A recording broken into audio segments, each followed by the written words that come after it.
ಅವರು 8 ಬಾರಿ ಶಾಸಕರಾಗಿ ಆಯ್ಕಿದ್ರು. 8 ಬಾರಿ.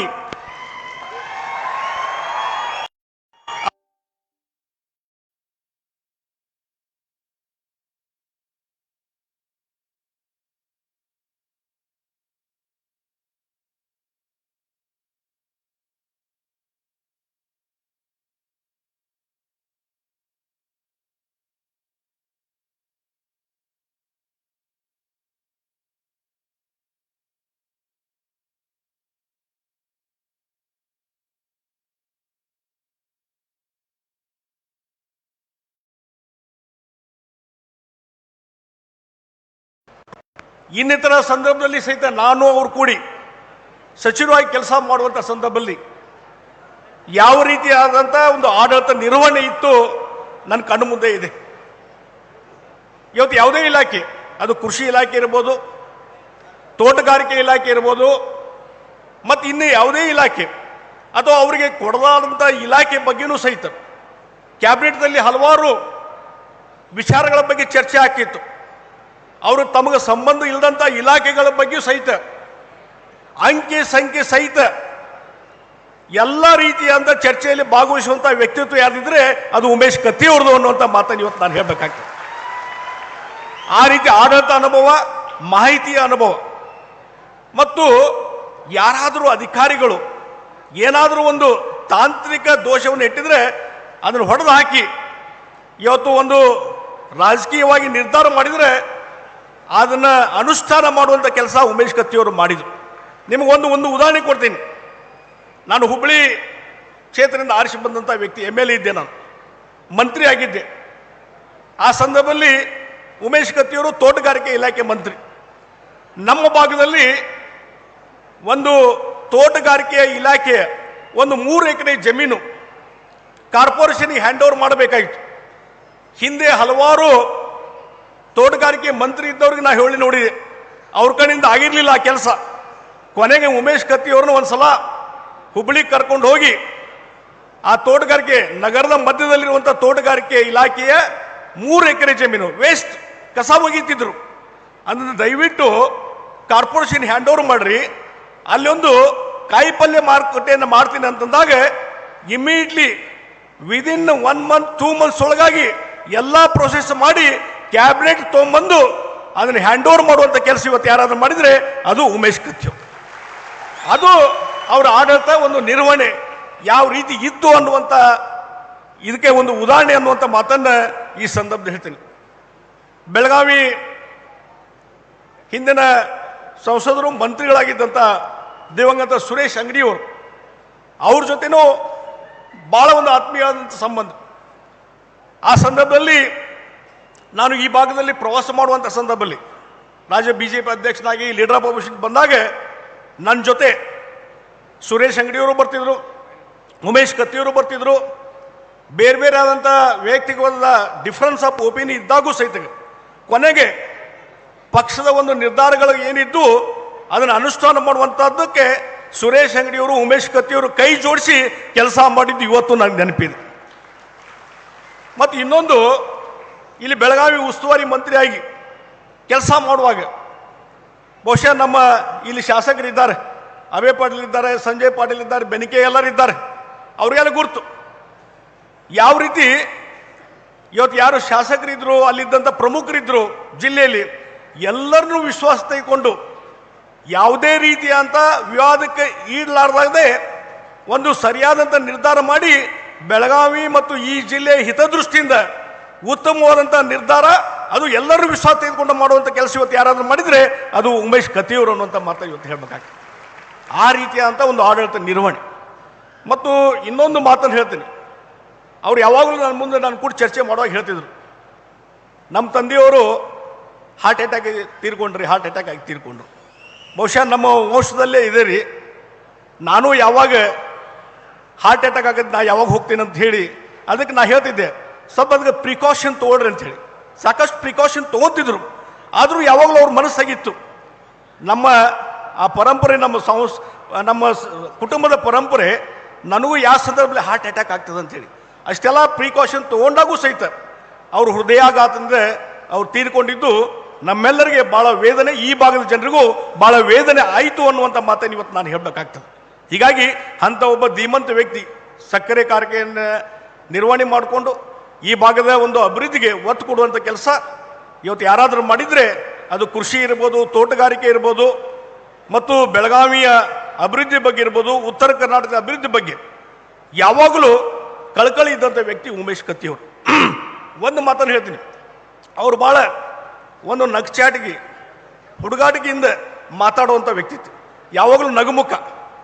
ಅವಾಗ ಅವ್ರು ಮಾತಾಡೋದು ಎಲ್ಲ ನೋಡಿದ್ರಾಗ ಏನಪ್ಪ ಇವರು ಲೈಟರ್ ವೇದಾಗ ಯಾವುದೇ ಒಂದು ಗಂಭೀರ ವಿಚಾರವನ್ನು ಲೈಟರ್ ವೇದೊಳಗೆ ಮಾತಾಡುವಂಥ ಒಂದು ವ್ಯಕ್ತಿತ್ವ. ಹೀಗಾಗಿ ಭಾಳ ಮಂದಿಗೆ ಅನಿಸುತ್ತೆ, ಏನ್ರಿ ಹಿಂಗೆ ಮಾತಾಡ್ತಾರೆ ನೋಡ್ರಿ, ಅವ್ರೇನು ಮಾತಾಡ್ತಾರ ಭಾಳ ಲೈಟರ್ ವೇದಾಗ ಮಾತಾಡಿದ್ರು ಅಲ್ಲಿ ಗಂಭೀರವಾದಂಥ ವಿಚಾರ ಇದೆ. ಹೀಗಾಗಿ ಅವ್ರನ್ನ ನೀವು ಭಾಳ ಹಗುರವಾಗಿ ತಿಳ್ಕೊಳ್ಬೇಡ್ರಿ. ಅವ್ರೇನು ಹೇಳಿದಾರೆ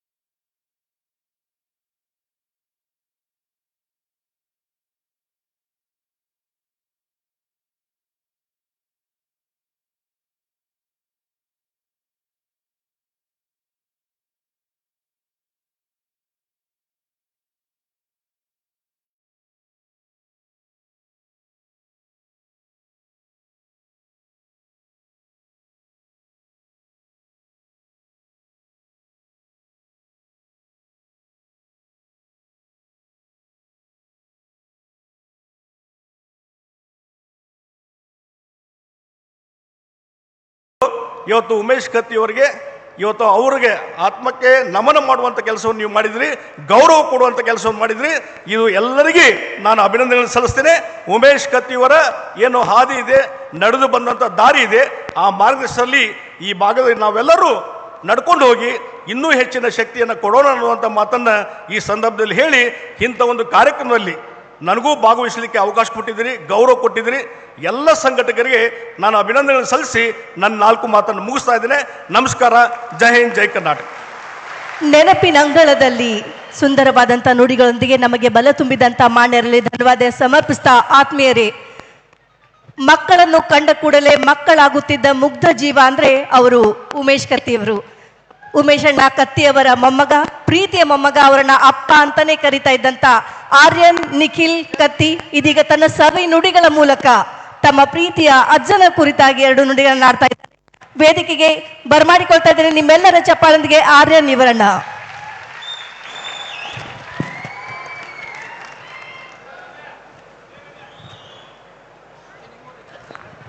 ಎಲ್ಲ ಗುರು ಹಿರಿಯರಿಗೂ ನಮಸ್ಕಾರಗಳು. ನಮ್ಮ ಅಜ್ಜ ಗ್ರಂಥ ಲೋಕಾರ್ಪಣೆ ಕಾರ್ಯಕ್ರಮಕ್ಕೆ ಹಾಜರಿಗಿರುವ ಎಲ್ಲರಿಗೂ ಸ್ವಾಗತ ಕೋರುತ್ತೇನೆ. ನನ್ನ ಅಜ್ಜ ನಮ್ಮ ಮನೆಯ ನಿಜವಾದ ನಾಯಕ.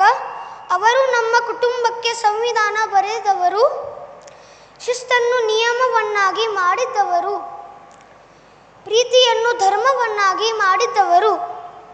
ಅಜ್ಜನ ಮಾರ್ಗದರ್ಶನವೇ ನಮ್ಮ ಅಭಿವೃದ್ಧಿಯ ಯೋಜನೆ. ಅವರು ನಮ್ಮ ಬದುಕಿನ ಪ್ರಧಾನಮಂತ್ರಿ, ನಮ್ಮ ಹೃದಯದ ರಾಷ್ಟ್ರಪತಿ. ನಮ್ಮ ಅಜ್ಜ ನಾಯಕತ್ವದ ಪಾಠ, ಬದುಕಿನ ಬೆಳಕು. ಎಲ್ಲರಿಗೂ ಧನ್ಯವಾದಗಳು. ಜೈ ಹಿಂದ್, ಜೈ ಕರ್ನಾಟಕ. ವಿ ಮಿಸ್ ಯು ಅಪ್ಪ.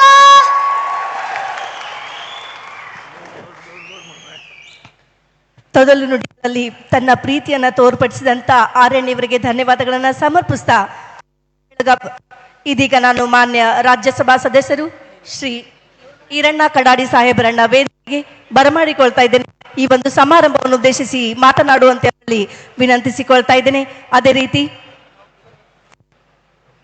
ಇದೀಗ ತೆರಳುತ್ತಿರುವಂತಹ ಮಾನ್ಯ ಶ್ರೀ ಜಗದೀಶ್ ಶೆಟ್ಟರ್ ಸಾಹೇಬರಿಗೂ ಕೂಡ ಧನ್ಯವಾದಗಳನ್ನ ಸಮರ್ಪಿಸ್ತಾ ಇದ್ದೇನೆ.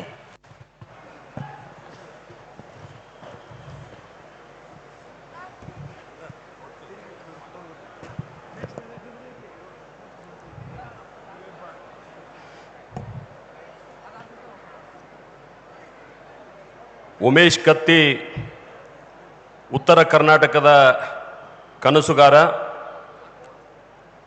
ದಿವಂಗತ ಉಮೇಶಣ್ಣ ಕತ್ತಿಯವರ ಮೇಲೆ ಪ್ರೊಫೆಸರ್ ಮಾಳಿಯವರ ರಚಿಸಿದಂಥ ಈ ಗ್ರಂಥದ ಲೋಕಾರ್ಪಣೆ ಸಮಾರಂಭದಲ್ಲಿ ಪಾವನ ಸಾನ್ನಿಧ್ಯವನ್ನು ಕರುಣಿಸಿರ್ತಕ್ಕಂಥ ಎಲ್ಲ ಪರಮ ಪೂಜ್ಯ ಸ್ವಾಮೀಜಿಯವರಲ್ಲಿ ಭಕ್ತಿಪೂರ್ವಕ ನಮಸ್ಕಾರಗಳನ್ನು ಅರ್ಪಣೆ ಮಾಡ್ತಾ ಈ ಕಾರ್ಯಕ್ರಮದಲ್ಲಿ ಉಪಸ್ಥಿತರಿದ್ದು ನಮ್ಮನ್ನೆಲ್ಲ ಉದ್ದೇಶಿಸಿ ಈಗ ತಾನೇ ಸಭೆಯಿಂದ ನಿರ್ಗಮಿಸಿರ್ತಕ್ಕಂಥ ರಾಜ್ಯದ ಮಾಜಿ ಮುಖ್ಯಮಂತ್ರಿಗಳು ಬೆಳಗಾವಿ ಲೋಕಸಭೆಯ ಸದಸ್ಯರಾದ ಸನ್ಮಾನ್ಯ ಜಗದೀಶ್ ಶೆಟ್ಟರ್ ಸಾಹೇಬ್ರೆ, ಈ ಕಾರ್ಯಕ್ರಮದ ಘನ ಅಧ್ಯಕ್ಷತೆಯನ್ನು ವಹಿಸಿರ್ತಕ್ಕಂಥ ಹೆಂಗ ಉಮೇಶ್ ಕತ್ತಿಯವರಿಗೆ ಉತ್ತರ ಕರ್ನಾಟಕದ ಕನಸುಗಾರ ಅನ್ನುವಂಥ ಹೆಸರದ, ಹಂಗ ಜಿಲ್ಲೆಯ ಕೆಲಸಗಾರ ಅಂತಕ್ಕಂಥ ಹೆಸರು ಹೊಂದಿರತಕ್ಕಂಥ ಸನ್ಮಾನ್ಯ ಪ್ರಕಾಶ್ ಹುಕ್ಕೇರಿ ಸಾಹೇಬ್ರೆ, ಹಾಗೇ ಈಗ ತಾನೇ ಈ ಸಭೆಯಲ್ಲಿ ಆಗಮಿಸಿದಂಥ ಕರ್ನಾಟಕದ ಹಿಂದೂ ಹೃದಯ ಸಾಮ್ರಾಟ, ನಮ್ಮೆಲ್ಲರ ನಾಯಕರು ಆಗಿರ್ತಕ್ಕಂಥ ಸನ್ಮಾನ್ಯ ಬಸನಗೌಡ ಪಾಟೀಲ್ ಯತ್ನಾಳ್ರವರೇ, ಜಿಲ್ಲೆಯ ಮತ್ತೊಬ್ಬ ಹಿರಿಯ ರಾಜಕಾರಣಿ, ನೇರ ನಡೆನುಡಿಗೆ ಹೆಸರಾಗಿರ್ತಕ್ಕಂಥ ಸನ್ಮಾನ್ಯ ಅಶೋಕ್ ಪಟ್ಟಣ್ರವರೇ, ಉಮೇಶ್ ಕತ್ತಿಯವರ ಅತ್ಯಂತ ಆತ್ಮೀಯ ಸಹೋದರರು, ಸಹಕಾರಿ ರಂಗದ ನೇತಾರರು, ಹಿಂದಿನ ಸಂಸದರಾದಂಥ ರಮೇಶಣ್ಣ ಕತ್ತಿಯವರೇ, ಉಮೇಶ್ ಕತ್ತಿಯವರ ಸುಪುತ್ರರು, ಈ ಭಾಗದ ಶಾಸಕರಾಗಿರ್ತಕ್ಕಂಥ ನಿಖಿಲ್ ಕತ್ತಿಯವರೇ, ಈ ಭಾಗದ ಇನ್ನೊಬ್ಬ ಹಿರಿಯ ರಾಜಕಾರಣಿ ಎ ಬಿ ಪಾಟೀಲ್ರು ಇವತ್ತು ಈ ಸಭೆಯೊಳಗೆ ಇರಬೇಕಾಗಿತ್ತು, ಅವರ ಅನಾರೋಗ್ಯದ ಕಾರಣ ಬಂದಿಲ್ಲ, ಅವರು ಸುಪುತ್ರ ಬಂದಿದ್ದಾರೆ, ವಿನಯ್ ಪಾಟೀಲ್ರವರೇ, ಮತ್ತೊಬ್ಬ ಮಾಜಿ ಸಂಸದರು ಆತ್ಮೀಯರಾದಂಥ ಶಿವಕುಮಾರ್ ಉದಾಸಿ ಅವರೇ, ಅಭಯ್ ಪಾಟೀಲ್ ಅವರೇ, ದುರ್ಯೋಧನ ಐವಳಿ ಅವರೇ, ಗಣೇಶ್ ಹುಕ್ಕೇರಿಯವರೇ, ಹನುಮಂತ್ ನಿರಾಣಿ ಅವರೇ, ವಿಠಲ್ ಹಲಗೇಕರ್ ಅವರೇ, ಸಂಜಯ್ ಪಾಟೀಲ್ರೇ, ಅನಿಲ್ ಬೆನ್ಕೆ ಅವರೇ, ಇಲ್ಲಿ ಉಪಸ್ಥಿತರಿರ್ತಕ್ಕಂಥ ಭಾಳಷ್ಟು ಜನ, ಭಾಳಷ್ಟು ಜನ ಉಪಸ್ಥಿತರಿರ್ತಕ್ಕಂಥ ಎಲ್ಲ ಗಣ್ಯಮಾನ್ರೆ ಮತ್ತು ಈ ಪುಸ್ತಕ ಬಿಡುಗಡೆ ಸಮಾರಂಭಕ್ಕೆ ಆಗಮಿಸಿ ಈ ಕಾರ್ಯಕ್ರಮದ ಘನತೆಯನ್ನು ಹೆಚ್ಚು ಮಾಡಿರ್ತಕ್ಕಂಥ ದಿವಂಗತ ಉಮೇಶಣ್ಣ ಕತ್ತಿ ಅವರ ಎಲ್ಲ ಅಭಿಮಾನಿ ಬಂಧುಗಳೇ ಮತ್ತು ಮಾಧ್ಯಮದ ಸ್ನೇಹಿತರೆ, ಬಹುಶಃ ಒಂದು ಅಪೂರ್ವವಾದಂಥ ಕಾರ್ಯಕ್ರಮದಲ್ಲಿ ನಾವು ನೀವೆಲ್ಲ ಸೇರಿದ್ದೀವಿ ಅಂತ ನಾನು ಭಾವಿಸ್ತೇನೆ. ದಿವಂಗತ ಉಮೇಶಣ್ಣ ಕತ್ತಿಯವರು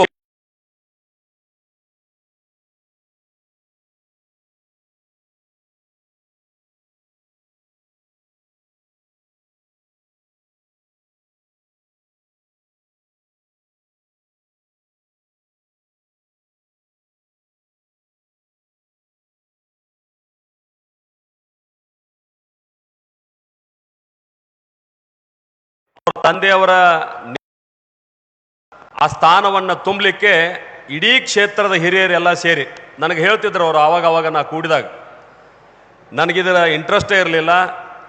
ನಾನು ಜಿನ್ ಪ್ಯಾಂಟ್ ಹಾಕ್ಕೊಂಡು ಟಿ ಶರ್ಟ್ ಹಾಕೊಂಡು ಅಡ್ಡಾಡ್ಬೇಕನ್ನವ, ನನಗೆ ಜುಬ್ಬಾ ಪೈಜಾಮ ಹಾಕಿ ಟೊಪ್ಪಿಗೆ ಹಾಕಿ ನಮ್ಮ ತಾಲೂಕಿನೆಲ್ಲ ಹಿರಿಯರು ನನ್ನನ್ನು ಈ ಎಲೆಕ್ಷನ್ ನಿಲ್ಲಿಸಿರು ಅಂಥೇಳಿ ಅವ್ರು ನೆನಪು ಮಾಡ್ಕೋತಿದ್ರು ನಾವು ಆವಾಗ ಸೇರಿದಾಗ. ಯಾವತ್ತೂ ಅವರು ರಾಜಕಾರಣಕ್ಕೆ ಬಂದರು, ಬಂದ ನಂತರ ಸುಮಾರು 40 ವರ್ಷಗಳ ಕಾಲ 8 ಬಾರಿ ಈ ಕ್ಷೇತ್ರದಲ್ಲಿ ಚುನಾವಣೆಯನ್ನು ಅವರು ಎದುರಿಸಿದ್ದಾರೆ. ಪರಿಸ್ಥಿತಿ ಹೆಂಗಿತ್ತಂದ್ರೆ ಅವರಾಗೇನು ಪಕ್ಷ ಬದಲು ಮಾಡಲಿಲ್ಲ. ನಾನು ಅಧ್ಯಯನ ಮಾಡಿದಂಗೆ ರಾಜ್ಯದ ರಾಜಕೀಯ ಬದಲಾವಣೆಯೊಳಗೆ ಅನೇಕ ಘಟನಾವಳಿಗಳು ನಡೆದು ಪಕ್ಷ ಬದಲಾವಣೆ ಮಾಡುವಂಥ ಸಂದರ್ಭ ಬಂತು ಅವರಿಗೆ. ಯಾವ ಜನತಾದಳದಿಂದ, ಜನತಾ ಪಕ್ಷದಿಂದ ಅಂತ ಕಾಣಿಸ್ತದೆ, ಮೊದಲನೇ ಚುನಾವಣೆ ಜನತಾ ಪಕ್ಷದಿಂದ ಅವ್ರು ಗೆದ್ದು ಬಂದಿದ್ರು.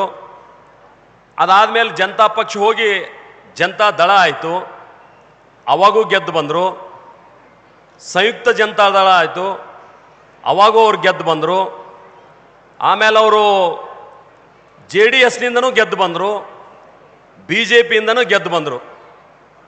ನನಗೆ ಆಶ್ಚರ್ಯ ಆಗೋದೇನೆಂದ್ರೆ, ಒಬ್ಬ ವ್ಯಕ್ತಿಗೆ ಒಂದೇ ಚಿಹ್ನೆ ಇಟ್ಕೊಂಡು ಚುನಾವಣೆ ಗೆಲ್ಲೋದು ಭಾಳ ಕಠಿಣದ. ಆದರೆ ಅವರು ಭಾಳಷ್ಟು ಚುನಾವಣೆ ಎದುರಿಸಿದಾಗ ಪ್ರತಿ ಸಲ ಅವ್ರ ಚಿಹ್ನೆ ಬದಲಾಗ್ತಿತ್ತು. ಆದರೆ ಈ ಕ್ಷೇತ್ರ ಜನ ಚಿಹ್ನೆ ನೋಡಲಿಲ್ಲ, ವ್ಯಕ್ತಿಯನ್ನು ನೋಡಿ ಗೆಲ್ಲಿಸಿಕೊಟ್ರು ಅನ್ನುವಂಥದ್ದು ಬಹಳ ಮುಖ್ಯ ಅದ. ಅಂದ್ರೆ ಆ ವ್ಯಕ್ತಿಯಲ್ಲಿ ಆ ಶಕ್ತಿಯನ್ನ ಕಂಡಿದ್ರು ಜನ.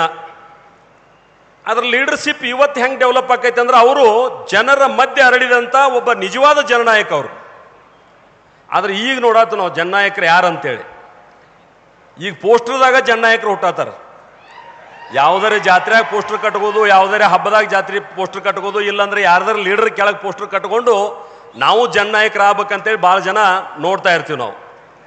ಅಂಥ ಜನರಿಗೆ ದಿವಂಗತ ಉಮೇಶಣ್ಣ ಕತ್ತಿಯವರು ಮಾದರಿ ಅಂಥೇಳಿ ನಾನು ಹೇಳಲಿಕ್ಕೆ ಬಯಸ್ತೇನೆ. ಅವರು ಇಷ್ಟೆಲ್ಲ ಪಕ್ಷಗಳ ಜೊತೆಗೆ ಸ್ಪರ್ಧೆ ಮಾಡಿ ಗೆದ್ದು ಕೇವಲ ಅಷ್ಟಕೊಂಡು ನಿಲ್ಲಿಲ್ಲ. ಅವರು ರಾಜ್ಯದ ಹಲವಾರು ಸಚಿವ ಹುದ್ದೆಯನ್ನು ಅವರು ಹೊಂದಿದ್ರು. ನನಗೆ ಭಾಳ ಅಭಿಮಾನದಿಂದ ಹೇಳುವಂಥ ಒಂದು ಸಂಗತಿ ಅಂತಂದ್ರೆ ಅವರೊಬ್ಬ ರೈತ ಕುಟುಂಬದಿಂದ ಬಂದಂಥವ್ರು. ಹೀಗಾಗಿ ಕರ್ನಾಟಕ ರಾಜ್ಯದಲ್ಲಿ ಮೊದಲನೇ ಬಾರಿ ಒಟ್ಟು ಬಜೆಟ್ ಮಂಡನೆ ಮಾಡ್ತಿದ್ರು ಎಲ್ಲ ಕಡೆ. ಅದರ ಮೊದಲನೇ ಬಾರಿ ಕೃಷಿ ಬಜೆಟ್ ಅನ್ನು ಮಂಡಿಸಿದಂಥ ಕೀರ್ತಿ ದಿವಂಗತ ಉಮೇಶಣ್ಣ ಕತ್ತಿಯವ್ರಿಗೆ ಸಲ್ತದ. ಅಂದ್ರೆ ರೈತರಿಗಾಗಿ ಸಪ್ರೇಟ್ ಬಜೆಟ್ ಮಂಡನೆ ಮಾಡಿದಂಥ ಕೀರ್ತಿ. ಹೀಗಾಗಿ ರೈತ ಪರವಾದಂಥ ಅವರ ನಿಲುವನ್ನು ಹೊಂದಿದ್ರು ಅನ್ನುವಂಥದ್ದನ್ನು ನಾವು ನೆನಪು ಮಾಡ್ಕೊಳ್ಬೇಕಾಗ್ತದೆ. ಮತ್ತು ಅವ್ರ ವ್ಯಕ್ತಿತ್ವ ಹೆಂಗಿತ್ತಂತಂದ್ರೆ ಒಬ್ಬ ವ್ಯಕ್ತಿಯನ್ನ ಕೇವಲ ರಾಜಕಾರಣಿಯಾಗಿ ನೋಡೋಕ್ಕಾಗೋದಿಲ್ಲ ಉಮೇಶಣ್ಣ ಕತ್ತಿಯವ್ರನ್ನ. ಅವರು ಕುಟುಂಬದ ಜೊತೆ ಇಷ್ಟು ಅನ್ಯೋನ್ಯ ಇದ್ರಲ್ಲ. ನಾನು ಭಾಳಷ್ಟು ಸಲ ಹೋದ ನೋಡ್ತಿದ್ದೆ ಮನೆಯೊಳಗೆ. ಮೊಮ್ಮಕ್ಕಳ ಮೇಲೆ ಇಷ್ಟು ಪ್ರೀತಿ ಇದ್ರು ಅವರು. ಈಗ ಮೊಮ್ಮಗ ಇಲ್ಲಿ ಭಾಷಣ ಮಾಡಿದ್ರೆ ನಾನು ನೋಡಿದೆ. ಭಾಳ ಅತ್ಯಂತ ಪ್ರೀತಿಯಿಂದ ಮೊಮ್ಮಕ್ಕಳನ್ನೆಲ್ಲ ಆಡಿಸೋದು ಮಾಡೋದು. ಯಾರು ಬೇಕಾದವ್ರು ಬರಲಿ, ಬೇಕಾದಂಥ ದೊಡ್ಡ ಲೀಡರ್ ಬರಲಿ, ಕುಟುಂಬದ ಜೊತೆ ಕೂಡ ಭಾಳ ಒಳ್ಳೆಯ ಒಡನಾಟ ಇತ್ತು. ಅವರು ಒಬ್ಬ ಕುಟುಂಬದ ಯಜಮಾನಾಗಿ ಮತ್ತು ಕೃಷಿ ಕುಟುಂಬದಿಂದ ಬಂದಿದ್ದರಿಂದ ನಾನು ಭಾಳಷ್ಟು ಸಲ ಅವ್ರನ್ನ ಭೇಟಿಯಾಗಕ್ಕೆ ಬಂದಾಗ ಬೆಳಿಗ್ಗೆ ಅವ್ರು ಹೇಳ್ತಿದ್ರು, ನಡಿ ಹೊಲಕ್ಕೆ ಹೋಗೋಣ, ಅಲ್ಲೇ ಮಾತಾಡೋಣ ಅಂತೇಳಿ. ಹೊಲಕ್ಕೆ ಕರ್ಕೊಂಡು ಹೋಗೋದೊಂದು ಇದಿತ್ತು ಅವ್ರಿಗೆ. ನಾನು ಕೇಳ್ತಿದ್ದೆ ಅವ್ರು, ನೀವು ಈ ದೊಡ್ಡ ಹುದ್ದೆಗೆ ಬಂದ ಮೇಲೆ ಇದನ್ನೆಲ್ಲ ಹೆಂಗೆ ಸಂಭಾಳಿಸ್ತೀರಿ ಅಂತೇಳಿ. ಅವ್ರು ಹೇಳ್ತಿದ್ರು, ಇಲ್ಲ ಮೊದಲೇ ನಮ್ಮದು ಕೃಷಿ ಅದ, ನಾವು ಕೃಷಿಯನ್ನು ಬಿಟ್ಟು ಅಂದ್ರೆ ಆ ಗ್ಯಾಪ್ ಆಕೈತೆ, ಅಂದ್ರೆ ಆ ಕನೆಕ್ಷನ್ ಕಟ್ ಮಾಡ್ಕೋಬಾರ್ದು, ನಾವು ಒಕ್ಕಲ್ತನ ನೋಡ್ಲೇಬೇಕಂತೇಳಿ ಮಂತ್ರಿ ಇದ್ದಾಗೂ ಸಹಿತ ಪ್ರತಿನಿತ್ಯ ಹೊಲಕ್ಕೆ ಹೋಗುವಂಥದ್ದು. ಈ ಅರಿಶಿನ ಯಾಕೆ ಹೆಚ್ಚು ಬೆಳೆದಿಲ್ಲ, ಈ ಕಬ್ಬು ಯಾಕೆ ಹೆಚ್ಚು ಬೆಳೆದಿಲ್ಲ, ಇದಕ್ಕೆ ಔಷಧ ಹೊಡೆದಿರಲು, ಇದಕ್ಕೆ ನೀರು ಹಾಕಿರಲು, ಗೊಬ್ಬರ ಹಾಕಿರಲು, ಆ ಹೊಲ್ದಾನವ್ರನ್ನ ಹಿಂಗೆ ತಿರುಗಾಡ್ತಿದ್ರಲ್ಲ ನೋಡ್ತಿದ್ದೆ. ಭಾಳ ಆಶ್ಚರ್ಯ ಆಕಿತ್ತು ನನಗೆ. ಅಂದ್ರೆ ಆ ಕನೆಕ್ಷನ್, ಆ ಬೇರ್ ಕಟ್ ಮಾಡ್ಕೋಬಿಟ್ರಿ ಕೆಲವರು. ಕೃಷಿ ಕುಟುಂಬದಿಂದ ನಾನು ಬಂದೇನೆ ಅನ್ನುವಂಥದ್ದು. ಒಬ್ಬ ಕೃಷಿಕನಾಗಿ, ಒಬ್ಬ ಕುಟುಂಬದ ಯಜಮಾನಾಗಿ, ಒಬ್ಬ ಕೃಷಿಕನಾಗಿ ಕೇವಲ ಅದಷ್ಟೇ ಅಲ್ಲ, ಅನೇಕ ಉದ್ಯಮಗಳನ್ನು ಕಟ್ಟಿದ್ರು ಅವರು. ಆ ಉದ್ಯಮಗಳನ್ನು ಕಟ್ಟಿದಂಥ ಸಂದರ್ಭದೊಳಗೆ ನಾ ಕೇಳ್ತಾ ಇದ್ದೆ, ಬಿಡ್ರಿ ಹುಡುಗರು ಬಂದಾರ ನೋಡ್ತಾರ, ಎಲ್ಲ ದೊಡ್ಡವ್ರದಾರ, ನೀವು ಯಾಕೆ ಸುಳ್ಳು ಅವ್ರಿಗೆ ಬಿಡುದಿಲ್ಲ ಅಂತೇಳಿ. ನನಗೆ ವಿಶ್ವಾಸ ಬರ್ತಕ್ಕ ಬಿಡುದಿಲ್ಲ ಅವ್ರು. ಹೋಗಿ ಬೆಳಿಗ್ಗೆ ಫ್ಯಾಕ್ಟ್ರಿ ಒಳಗೆ ಕುಂದ್ರುವಂಥದ್ದು, ಇಲ್ಲಿ ಸಕ್ಕರೆ ಬಿತ್ತು, ಏನಾಯ್ತು, ಪ್ರತಿ ದಿವಸ ಕ್ಷೇತ್ರದೊಳಗಿದ್ರಂದ್ರೆ ಆ ಉದ್ಯಮದ ಬಗ್ಗೆನೂ ಭಾಳ ಎನ್ಕ್ವೈರಿ ಮಾಡುವಂಥದ್ದು. ಅಂದರೆ ಒಬ್ಬ ಯಶಸ್ವಿ ಉದ್ಯಮಿ ಕೂಡ ಅವ್ರು ಆಗಿದ್ರು ಅನ್ನುವಂಥದ್ದನ್ನು ಇವತ್ತು ನಾವು ನೆನಪು ಮಾಡ್ಕೋಬೇಕಾಗ್ತದೆ. ಉಮೇಶ್ ಕತ್ತಿ ಅವ್ರನ್ನ ಕೇವಲ ರಾಜಕೀಯ ವ್ಯಕ್ತಿಯಾಗಿ ಅಲ್ಲ, ಇಷ್ಟಟ್ಟ ಅಲ್ಲ, ಅವರು ರಾಜಕಾರಣಿಯಾಗಿಯೂ ಕೂಡ ಅವ್ರಿಗೊಂದು ಬದ್ಧತೆ ಇತ್ತು, ಕಮಿಟ್ಮೆಂಟ್ ಇತ್ತು. ಆ ಬದ್ಧತೆ, ಕಮಿಟ್ಮೆಂಟು ಇವತ್ತಿನ ರಾಜಕಾರಣಿಗಳು ಇಲ್ಲ ಅನ್ನುವಂಥದ್ದು ಕೂಡ ನಾವು ನೆನಪು ಮಾಡ್ಕೊಳ್ಬೇಕಾಗ್ತದೆ. ಯಾವ ರೀತಿ ಬದ್ಧತೆ ತಮ್ಮ ಕ್ಷೇತ್ರದ ಜನರ ಜೋಡಿ ಅಂತಂದ್ರೆ, ಅತ್ಯಂತ ಸಾಮಾನ್ಯ ಜನ ಬಂದ್ರೂ ಕೂಡ ಅವ್ರನ್ನ ಅತ್ಯಂತ ಆತ್ಮೀಯತೆಯಿಂದ, ಪ್ರೀತಿಯಿಂದ ಕರೆದು ಮಾತಾಡಿಸುವಂಥ ಮತ್ತು ಅವರಿಗೆ ಹುಡುಗಾಟಿಕೆ ಮಾಡುವಂಥ ಆ ಸಂಬಂಧ ಏನಿತ್ತಲ್ಲ, ಅನ್ಯೋನ್ಯತೆ, ಅದನ್ನು ನಾವು ನೆನಪು ಮಾಡ್ಕೊಂಡ್ರೆ ಬಹುಶಃ ಇದು ಎಲ್ಲರಿಗೂ ಆಗೋದಿಲ್ಲ ಅಂತ ಅನಿಸ್ತದೆ. ಪ್ರತಿ ಸೋಮವಾರ PLD ಬ್ಯಾಂಕ್ನೊಳಗೆ ಕುಂತು ಬೈಠಕ್ ಇರ್ತಿತ್ತು. ಅದು ಕುರ್ಚಿ ಹಾಕೊಂಡು ಕುಂದಿರ್ತಿಕ್ಕಿಲ್ಲ ಅವ್ರು. ಕೆಳಗ ಗಾದಿ ಮ್ಯಾಗ ಹಾಕೊಂಡು ಟಕ್ಕೆ ಹಾಕೊಂಡು ಕುಂತ್ರ ಅಂದ್ರೆ ಬೇಕಾದವ್ರು ಬರಲಿ, ಎಲ್ಲ ಸಮಸ್ಯೆ ಅಲ್ಲೇ ಸಾಲ್ವ್ ಮಾಡಿಬಿಡುದು. ಪ್ರತಿ ಸೋಮವಾರ ಕ್ಷೇತ್ರದೊಳಗಿದ್ರೆ ಸಾಯಂಕಾಲ ಅಲ್ಲೆಲ್ಲೋ ಮತ್ತು ಸಂಕೇಶ್ವರದಾಗ ಅಲ್ಲಿ IB ಒಳಗೆ ಹೋಗಿ ಕುಂತು ಜನರ ಸಮಸ್ಯೆ ಕೇಳುವಂಥ ಒಂದು ಬದ್ಧತೆ ಅವರಲ್ಲಿತ್ತು ಒಬ್ಬ ರಾಜಕಾರಣಿಯಾಗಿ. ಕೇವಲ ಕುಟುಂಬದ ಯಜಮಾನ, ಕೃಷಿಕ, ಉದ್ಯಮಿ ಮತ್ತು ರಾಜಕೀಯ ವ್ಯಕ್ತಿಯಾಗಿ ಅವರ ಬದ್ಧತೆ ಇಷ್ಟ ಅಲ್ಲ. ನಾನು ಅವ್ರದ್ದು ಹಳಿ ಮನಿ ಇತ್ತಲ್ಲಿ, ಆ ವ್ಯಾಕ್ಸಿನ್ ಡಿಪೋ ಹತ್ತರ. ನಾನು ಒಬ್ಬ ಜಿಲ್ಲಾ ಪಂಚಾಯಿತಿ ಅಧ್ಯಕ್ಷ ಆಗಿ ಅವ್ರ ಜೋಡಿ ಭಾಳ ಒಡನಾಟ ಇತ್ತು ನಾನು ಅಲ್ಲಿ ಹೋಗ್ತಾ ಇದ್ದೆ. ಬೆಳಗಿನ ಹೊತ್ತು ಅವ್ರ ಸ್ನೇಹಿತರದಾರ, ಅನೇಕ ಸ್ನೇಹಿತರು. ಅವ್ರೇನು ಭಾಳ ದೊಡ್ಡ ಕುಟುಂಬದ ಹಿನ್ನೆಲೆಯಿಂದ ಬಂದಂಥವ್ರು, ನಾ ಅಭ್ಯಾಸ ಮಾಡಿದ್ದೆ. ಅವರೆಲ್ಲರ ಜೊತೆ ವಾಕಿಂಗ್ ಮಾಡುವಂಥದ್ದು, ಸಾಯಂಕಾಲ ಬಂದ ಮನೆ ಎದುರುಗಡೆ ಕಟ್ಟಿ ಮೇಲೆ ಕುಂತು ಅವ್ರ ಜೋಡಿ ಹುಡುಗಾಟಿಕೆ ಮಾಡುವಂಥದ್ದು, ಅಲ್ಲಿ ಚುರುಮರಿ ತರಿಸುವಂಥದ್ದು, ಅಂದ್ರೆ ಆ ಕನೆಕ್ಷನ್ ಅವ್ರು ಕಡಿಮೆ ಮಾಡ್ಕೊಂಡಿರಲಿಲ್ಲ. ಅವ್ರ ಸ್ನೇಹಿತರ ಜೊತೆನೂ ಅಷ್ಟ ಆತ್ಮೀಯತೆಯಾಗಿ ಇರುವಂಥ ಒಂದು ವ್ಯಕ್ತಿತ್ವವನ್ನು ಹೊಂದಿದ್ರು ಅವರು. ಅಂದ್ರೆ ಇವೆಲ್ಲ ಏನು ತೋರಿಸ್ತಾವಂದ್ರೆ ದಿವಂಗತ ಉಮೇಶಣ್ಣ ಕತ್ತಿ ಅವರು ಒಬ್ಬ ಸ್ನೇಹಿತರಾಗಿಯೂ ಕೂಡ ಜನಾನುರಾಗಿಯಾಗಿದ್ದರು. ಕೇವಲ ಇಷ್ಟೇ ಅಲ್ಲ, ಈ ಜಿಲ್ಲೆಯ ಜವಾಬ್ದಾರಿ ಸಿಕ್ಕಾಗ ಅವರು ಜಿಲ್ಲೆಯ ಉಸ್ತುವಾರಿ ಮಂತ್ರಿ ಇದ್ದಂಥ ಸಂದರ್ಭದಲ್ಲಿ ತನ್ನ ಜೊತೆ ಇದ್ದವ್ರನ್ನ ಯಾವ ರೀತಿ ಬೆಳೆಸ್ಬೇಕನ್ನುವಂಥದ್ದು ಅವ್ರಿಗೆ ದೂರದೃಷ್ಟಿ ಇತ್ತು. ನಾನು ಕೂಡ ಒಬ್ಬ ಸಾಮಾನ್ಯ ರೈತ ಕುಟುಂಬದಿಂದ ಬಂದಂಥವು ಮತ್ತು ಭಾಳ ಕಠಿಣ ಕ್ಷೇತ್ರದಲ್ಲಿ ಇದ್ದಂಥವ್ರು ನಾವೆಲ್ಲ. ನಮ್ದೆಲ್ಲ ಕೇಂದ್ರಾಡಳಿತ ಪ್ರದೇಶ ಇದ್ದಂಗೆ. ಹೀಗಾಗಿ ಅಲ್ಲಿ ಬಂದು ನನ್ನನ್ನು ಜಿಲ್ಲಾ ಪಂಚಾಯಿತಿ ಚುನಾವಣೆಗೆ ನಿಲ್ಲಿಸಿ ನನಗೆ ಜಿಲ್ಲಾ ಪಂಚಾಯಿತಿ ಅಧ್ಯಕ್ಷನ ಮಾಡಿ ಮತ್ತು ಎಷ್ಟು ಫ್ರೀ ಹ್ಯಾಂಡ್ ಬಿಟ್ಟಿದ್ರು ಅಂತಂದ್ರೆ, ಜಿಲ್ಲಾ ಪಂಚಾಯಿತಿ ಒಳಗೆ ನಾವು ಯಾವುದೇ ನಿರ್ಣಯ ತಗೊಂಡ್ರು ಕೂಡ ಅವ್ರು ಯಾವತ್ತೂ ನಾನು ಯಾಕಂತ ಕೇಳಲಿಲ್ಲ. 5 ವರ್ಷಗಳ ಕಾಲ ನಾವು ಯಾರನ್ನ ಜಿಲ್ಲಾ ಪಂಚಾಯಿತಿ ಅಧ್ಯಕ್ಷ ಮಾಡ್ತು ಅಂತ ಹೇಳಿದ್ರು ಅವ್ರಿಗೆ ಅವಕಾಶ ಕೊಟ್ಟರು. ಆದ್ರೆ ಹೇಳ್ತಿದ್ರು ಅವ್ರ ಸಲಹೆ, ಇದು ಸರಿಯಾಗೋದಿಲ್ಲ ನೋಡ, ನಾಳೆ ತೊಂದರೆ ಅದಿತ್ತು ಅಂತೇಳಿ. ಅವ್ರ ಮಾತು ಮೀರಿ ಒಂದು ಸ್ವಲ್ಪ ತೊಂದರೆನೂ ಆಗಿತ್ತು ನಮ್ಗೊಂದ್ಸಲ. ಆದ್ರೆ ಅವ್ರು ಹೇಳಿದ್ರು ತೊಂದರೆ ಆದ್ರೆ ನನ್ನ ಕಡೆ ಬರುವಂಗಿಲ್ಲ ಅಂತೇಳಿ. ಹೀಗಾಗಿ ಅವರ ಮಾರ್ಗದರ್ಶನನೂ ಮಾಡ್ತಿದ್ರು, ಸ್ವಾತಂತ್ರ್ಯವನ್ನು ಕೊಡ್ತಾ ಇದ್ರು. ಈ ರೀತಿ ತಮ್ಮ ಜೊತೆ ಇರುವಂಥವರ ಜೊತೆಗೆ ನೇತೃತ್ವವನ್ನು ಬೆಳೆಸ್ತಕ್ಕಂಥ ಕೆಲಸ ಕೂಡ ಅವ್ರು ಮಾಡಿದ್ರು. ಮತ್ತು ಕೇವಲ ಅಷ್ಟೇ ಅಲ್ಲ, ಅನೇಕ ಮುಖಂಡರ ಜೊತೆ ಬಹಳ ಒಡನಾಟ ಇತ್ತು ಅವ್ರಿಗೆ. ಡೆವಲಪ್ಮೆಂಟ್ ಕಾರ್ಯ ನಾನು ನೋಡ್ತೀನಿ, ಅವ್ರನ್ನ ನಿರಂತರವಾಗಿ ಡೆವಲಪ್ಮೆಂಟ್ ಕಾರ್ಯದ ಬಗ್ಗೆ ಕಳಕಳಿ ಇರ್ತಿತ್ತು ಅವ್ರಿಗೆ.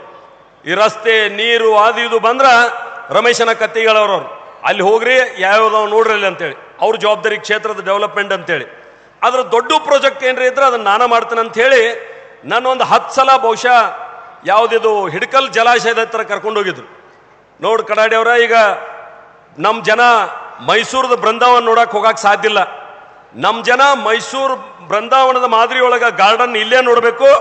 ನಮ್ಮ ಜನ ಡ್ಯಾಮಿನ ಹಿನ್ನೀರೊಳಗೆ ಬೋಟ್ನೊಳಗೆ ಓಡಾಡಿ ಬರ್ಬೇಕು. ನಮ್ಮ ಜನ, ನಮ್ಮ ರೈತರು ಓಡಾಡ್ಬೇಕಲ್ಲಿ ಅಂತ ಹೇಳಿ ಒಂದು 100 ಕೋಟಿ ರೂಪಾಯಿ ಪ್ರಾಜೆಕ್ಟನ್ನು ಅಲ್ಲಿ ಮಾಡಿರುವಂಥದ್ದನ್ನು ಕೂಡ ಇವತ್ತು ನಾವು ನೆನಪು ಮಾಡ್ಕೋಬೇಕಾಗ್ತದೆ. ಈ ರೀತಿ ಅಭಿವೃದ್ಧಿ ಪರವಾದಂಥ ಅವ್ರ ಚಿಂತನೆ ಇರ್ಬೋದು, ಸ್ನೇಹಿತರ ಜೊತೆ ಅವರು ಇರತಕ್ಕಂಥ ಒಡನಾಟ ಇರ್ಬೋದು, ತಮ್ಮ ಜೊತೆಗಿರ್ತಕ್ಕಂಥವ್ರನ್ನ ಬೆಳೆಸ್ತಕ್ಕಂಥ ದಾಡಿಸಿತನ ಇರ್ಬೋದು, ಕೃಷಿಕ ಇರ್ಬೋದು, ಕುಟುಂಬ ಜೊತೆ ಇರತಕ್ಕಂಥ ಒಡನಾಟ ಇರ್ಬೋದು. ನಾವು ಯಾವ್ದು ಹೇಳಿದ್ರೂ ಕಡಿಮೆ, ಅವರ ಒಬ್ಬ ವ್ಯಕ್ತಿ ಅಲ್ಲ, ಒಂದು ಶಕ್ತಿ ಅಂತ ನಾನು ಪ್ರಾರಂಭದೊಳಗೆ ಹೇಳಿದೆ. ಆದರೆ ಒಂದು ಮಾತು ನನಗೆ ನೆನಪಾಗ್ತದೆ, ಯಾರಿಗೆ ಭಕ್ತಿ ಇರ್ತಕ್ಕಂಥ ಶಕ್ತಿ ಅದ ಅದು ಉಪಯೋಗ ಬರ್ತದೆ. ಕ್ಷೇತ್ರದ ಜನರ ಮೇಲೆ, ಜೊತೆಗೆ ಇರ್ತಕ್ಕಂಥವ್ರ ಮೇಲೆ ಭಕ್ತಿ ಇಟ್ಕೊಂಡು ಕೆಲಸ ಅಂದ್ರೆ ಭಕ್ತಿ ಇರುವ ಶಕ್ತಿ ಅದು ಉಪಯೋಗ ಬರ್ತದೆ. ಅದ್ರ ಕೆಲವು ಶಕ್ತಿ ಹೆಂಗಾಗ್ಯಾವ ಅಂದ್ರೆ ಭಕ್ತಿ ಇಲ್ಲದ ಶಕ್ತಿ ಅದು ಅಪಾಯಕಾರಿ ಆಗ್ತದೆ. ಇವತ್ತು ಭಕ್ತಿ ಇಲ್ಲದ ಶಕ್ತಿನ ಭಾಳ ಆಗಿಬಿಟ್ಟದಾವು. ಹೀಗಾಗಿ ಅದ್ರ ಬಗ್ಗೆ ನಾವು ಯೋಚನೆ ಮಾಡಬೇಕಾದಂಥ ಅಗತ್ಯ ಇದೆ ಅನ್ನುವಂಥ ಈ ಸಂದರ್ಭದಲ್ಲಿ ಈ ಮಾತುಗಳನ್ನು ಹೇಳ್ತಾ ನಾನು ಇಷ್ಟ ವಿನಂತಿ ಮಾಡುವಂಥದ್ದು, ಯಾವ ಉಮೇಶಣ್ಣ ಕತ್ತಿಯವರು ನಮ್ಮ ಜೊತೆಗೆ ಅವರ ದೈಹಿಕವಾಗಿ ಇಲ್ಲದಿದ್ದರು, ಅವರು ಮಾಡಿ ಹೋದಂಥ ಕೆಲಸಗಳು, ಅವ್ರು ನಡ್ಕೊಂಡಂಥ ರೀತಿ ರಿವಾಜುಗಳು ನಮ್ಮೆಲ್ಲರ ನಡುವೆ ಅದಾವೆ. ಹೀಗಾಗಿ ಆ ಪರಂಪರೆಯನ್ನು ನಾವು ಮುಂದುವರಿಸ್ಕೊಂಡು ಹೋಗಬೇಕಾಗ್ಯದ. ನಾನು ರಮೇಶಣ್ಣ ಕತ್ತಿಯವ್ರಿಗೆ ವಿನಂತಿಯನ್ನು ಮಾಡ್ತೀನಿ, ಈ ಕುಟುಂಬದ ಹಿರಿಯರಾಗಿ ಅವರಿದ್ದಾಗ ಅವರು ಭಾಳ ಜವಾಬ್ದಾರಿ ತಗೋತಿರ್ಲಿಲ್ಲ. ಅಂದ್ರೆ ಅಷ್ಟ ಕೆಲಸ ಮಾಡ್ತಿದ್ರು. ಏನಾರ ಭಾಳ ಡಿಸಿಷನ್ ಮಾಡಬೇಕಾಗಿತ್ತಂದ್ರೆ ಅಲ್ಲಿ ಉಮೇಶಣ್ಣನ ಕೇಳ್ರಿ ಅಂತ ಹೇಳ್ತಿದ್ರು. ಹೀಗಾಗಿ ಅವರು ಭಾಳ ನಿರಾಳವಾಗಿದ್ರು. ನಾನು ಅವ್ರಿಗೆ ವಿನಂತಿ ಮಾಡ್ತೇನೆ, ಇವತ್ತು ಈ ತಾಲೂಕು ಅಷ್ಟೇ ಅಲ್ಲ, ಈ ಜಿಲ್ಲೆಯ ನೇತೃತ್ವವನ್ನು ಕೂಡ ವಹಿಸ್ಕೊಳ್ಬೇಕಾದಂಥ ಸಂದರ್ಭ ಬಂತಂದ್ರೆ ತಾವು ಆ ಜವಾಬ್ದಾರಿಯನ್ನು ವಹಿಸ್ಕೊಳ್ಬೇಕಾಗ್ತದೆ. ಯಾಕಂತಂದ್ರೆ ಉಮೇಶಣ್ಣ ಕತ್ತಿಯವ್ರ ಮೇಲೆ ಇಟ್ಟಂಥ ಪ್ರೀತಿಯ ಜನ ಇಡೀ ಜಿಲ್ಲೆಯಾದ್ಯಂತ ಅದಾರ. ಅದ್ರ ಉಪಯೋಗವನ್ನು ನಾವು ತಗೋಬೇಕಾಗ್ತದೆ, ಅವರಿಗೆ ನೇತೃತ್ವವನ್ನು ಕೊಡಬೇಕಾಗ್ತದೆ. ಭಗವಂತ ಸುದೈವದಿಂದ ನಿಮಗೆಲ್ಲ ಅವಕಾಶಗಳನ್ನು ಕೊಟ್ಟಿದ್ದಾನೆ. ಆರ್ಥಿಕವಾಗಿ ಶಕ್ತಿವಂತರದಿರಿ, ನೀವು ಅತ್ಯಂತ ಸಜ್ಜನ ರಾಜಕಾರಣಿ ಆಗಿದ್ದೀರಿ, ನಿಮಗೆ ಭಗವಂತ ಎಲ್ಲ ವ್ಯವಸ್ಥೆ ಕೊಟ್ಟ, ಜನ ಬೆಂಬಲದ, ಒಳ್ಳೆಯ ಮಾತುಗಾರರಾಗಿದ್ದೀರಿ, ಅಧ್ಯಯನ ಮಾಡಿದಿರಿ. ನೀವು ರಾಜ್ಯಸಭೆ ಲೋಕಸಭೆಯ ಸದಸ್ಯರಾಗಿಯೂ ಕೂಡ ಒಳ್ಳೆಯ ಕೆಲಸವನ್ನು ಮಾಡಿದಿರಿ. ರಾಜಕೀಯ ಕ್ಷೇತ್ರದೊಳಗೆ ಏರಿಳಿತಗಳು ಬಂದೇ ಬರ್ತಾವೆ. ಆ ಎಲ್ಲ ಏರಿಳಿತಗಳನ್ನು ಮೆಟ್ಟಿ ನಿಂತು ಮತ್ತೊಂದು ಸಲ ಎದ್ದು ನಿಲ್ತಕ್ಕಂಥ ಕೆಲಸ ನೀವು ಮಾಡಬೇಕಾಗ್ತದೆ ಅಂತಕ್ಕಂಥ ಮಾತನ್ನ ನಾನು ಯಾವತ್ತಂದ್ರೆ ಉಮೇಶಣ್ಣ ಕತ್ತಿಯವರು ಯಾವತ್ತು ನಮ್ಮನ್ನು ಬಿಟ್ಟು ಹೋದ್ರಲ್ಲ, ನಾನು ಅದ ದಿವಸ ಅವ್ರ ಜೊತೆಗೆ ಗಾಡಿಯೊಳಗೆ ಕುಂತಿದ್ದೆ. ಅವರ ಶವವನ್ನು ಅಂತಿಮ ಯಾತ್ರೆ ನಾವು ತೊಗೊಂಡು ಹೋಗ್ತಕ್ಕಂಥ ಸಂದರ್ಭದೊಳಗೆ ನಾನು ಗಾಡಿಯೊಳಗೆ ಕೂತಿದ್ದು. ನಾನು ನೆನಪು ಮಾಡ್ತೀನಿ ಉಮೇಶಣ್ಣ ಅವ್ರಿಗೆ, ರಮೇಶಣ್ಣ ಅವ್ರಿಗೆ ನಾನು ನೆನಪು ಮಾಡಿದೆ. ಅವತ್ತು ನಮ್ಮೆಲ್ರಿಗೂ ಒಬ್ಬ ಮಾರ್ಗದರ್ಶಕ ಇದ್ರು, ಹಿರಿಯನ್ನ ಇದ್ರು. ನಿಮಗಂತೂ ಬಹಳ ಆತ್ಮೀಯವಾಗಿ ನೀವು ನಂಬಿದ್ರಿ, ನೀವು ಅವ್ರ ಮಾತಿಗೆ ಬಹಳ ಕಟ್ಟು ಬೀಳ್ತಿದ್ರಿ. ಆದ್ರೆ ವಿನಂತಿ ಅದ, ನೀವು ಇನ್ಮೇಲೆ ಬಹಳ ದೊಡ್ಡ ಜವಾಬ್ದಾರಿಯನ್ನು ಹೊರಬೇಕಾಗ್ತದೆ, ಅದಕ್ಕೆ ನೀವು ಸಿದ್ಧರಾಗಿರ್ಬೇಕನ್ನುವಂಥ ಮಾತನ್ನು ಅವತ್ತ ನಾನು ಹೇಳಿದ್ದೆ. ಆದರೆ ಯಾಕೋ ಏನೋ ಗೊತ್ತಿಲ್ಲ, ಸ್ವಲ್ಪ ನಡು ಗ್ಯಾಪ್ ಆಯ್ತು. ಅವ್ರ ಮನಸ್ಸಿಗೆ ಬೇಜಾರು ಮಾಡಿಕೊಂಡು ಯಾವುದೋ ರೀತಿಯಿಂದ ಕುಂತರು. ಆ ಕುಂತಂಥ ಸಮಯ ಯಾವ ರೀತಿ ಬದಲಾವಣೆ ಆಯ್ತು ಅನ್ನೋದು ನಮ್ಮ ಕಣ್ಣೆದುರಿಗೆ ಅದ.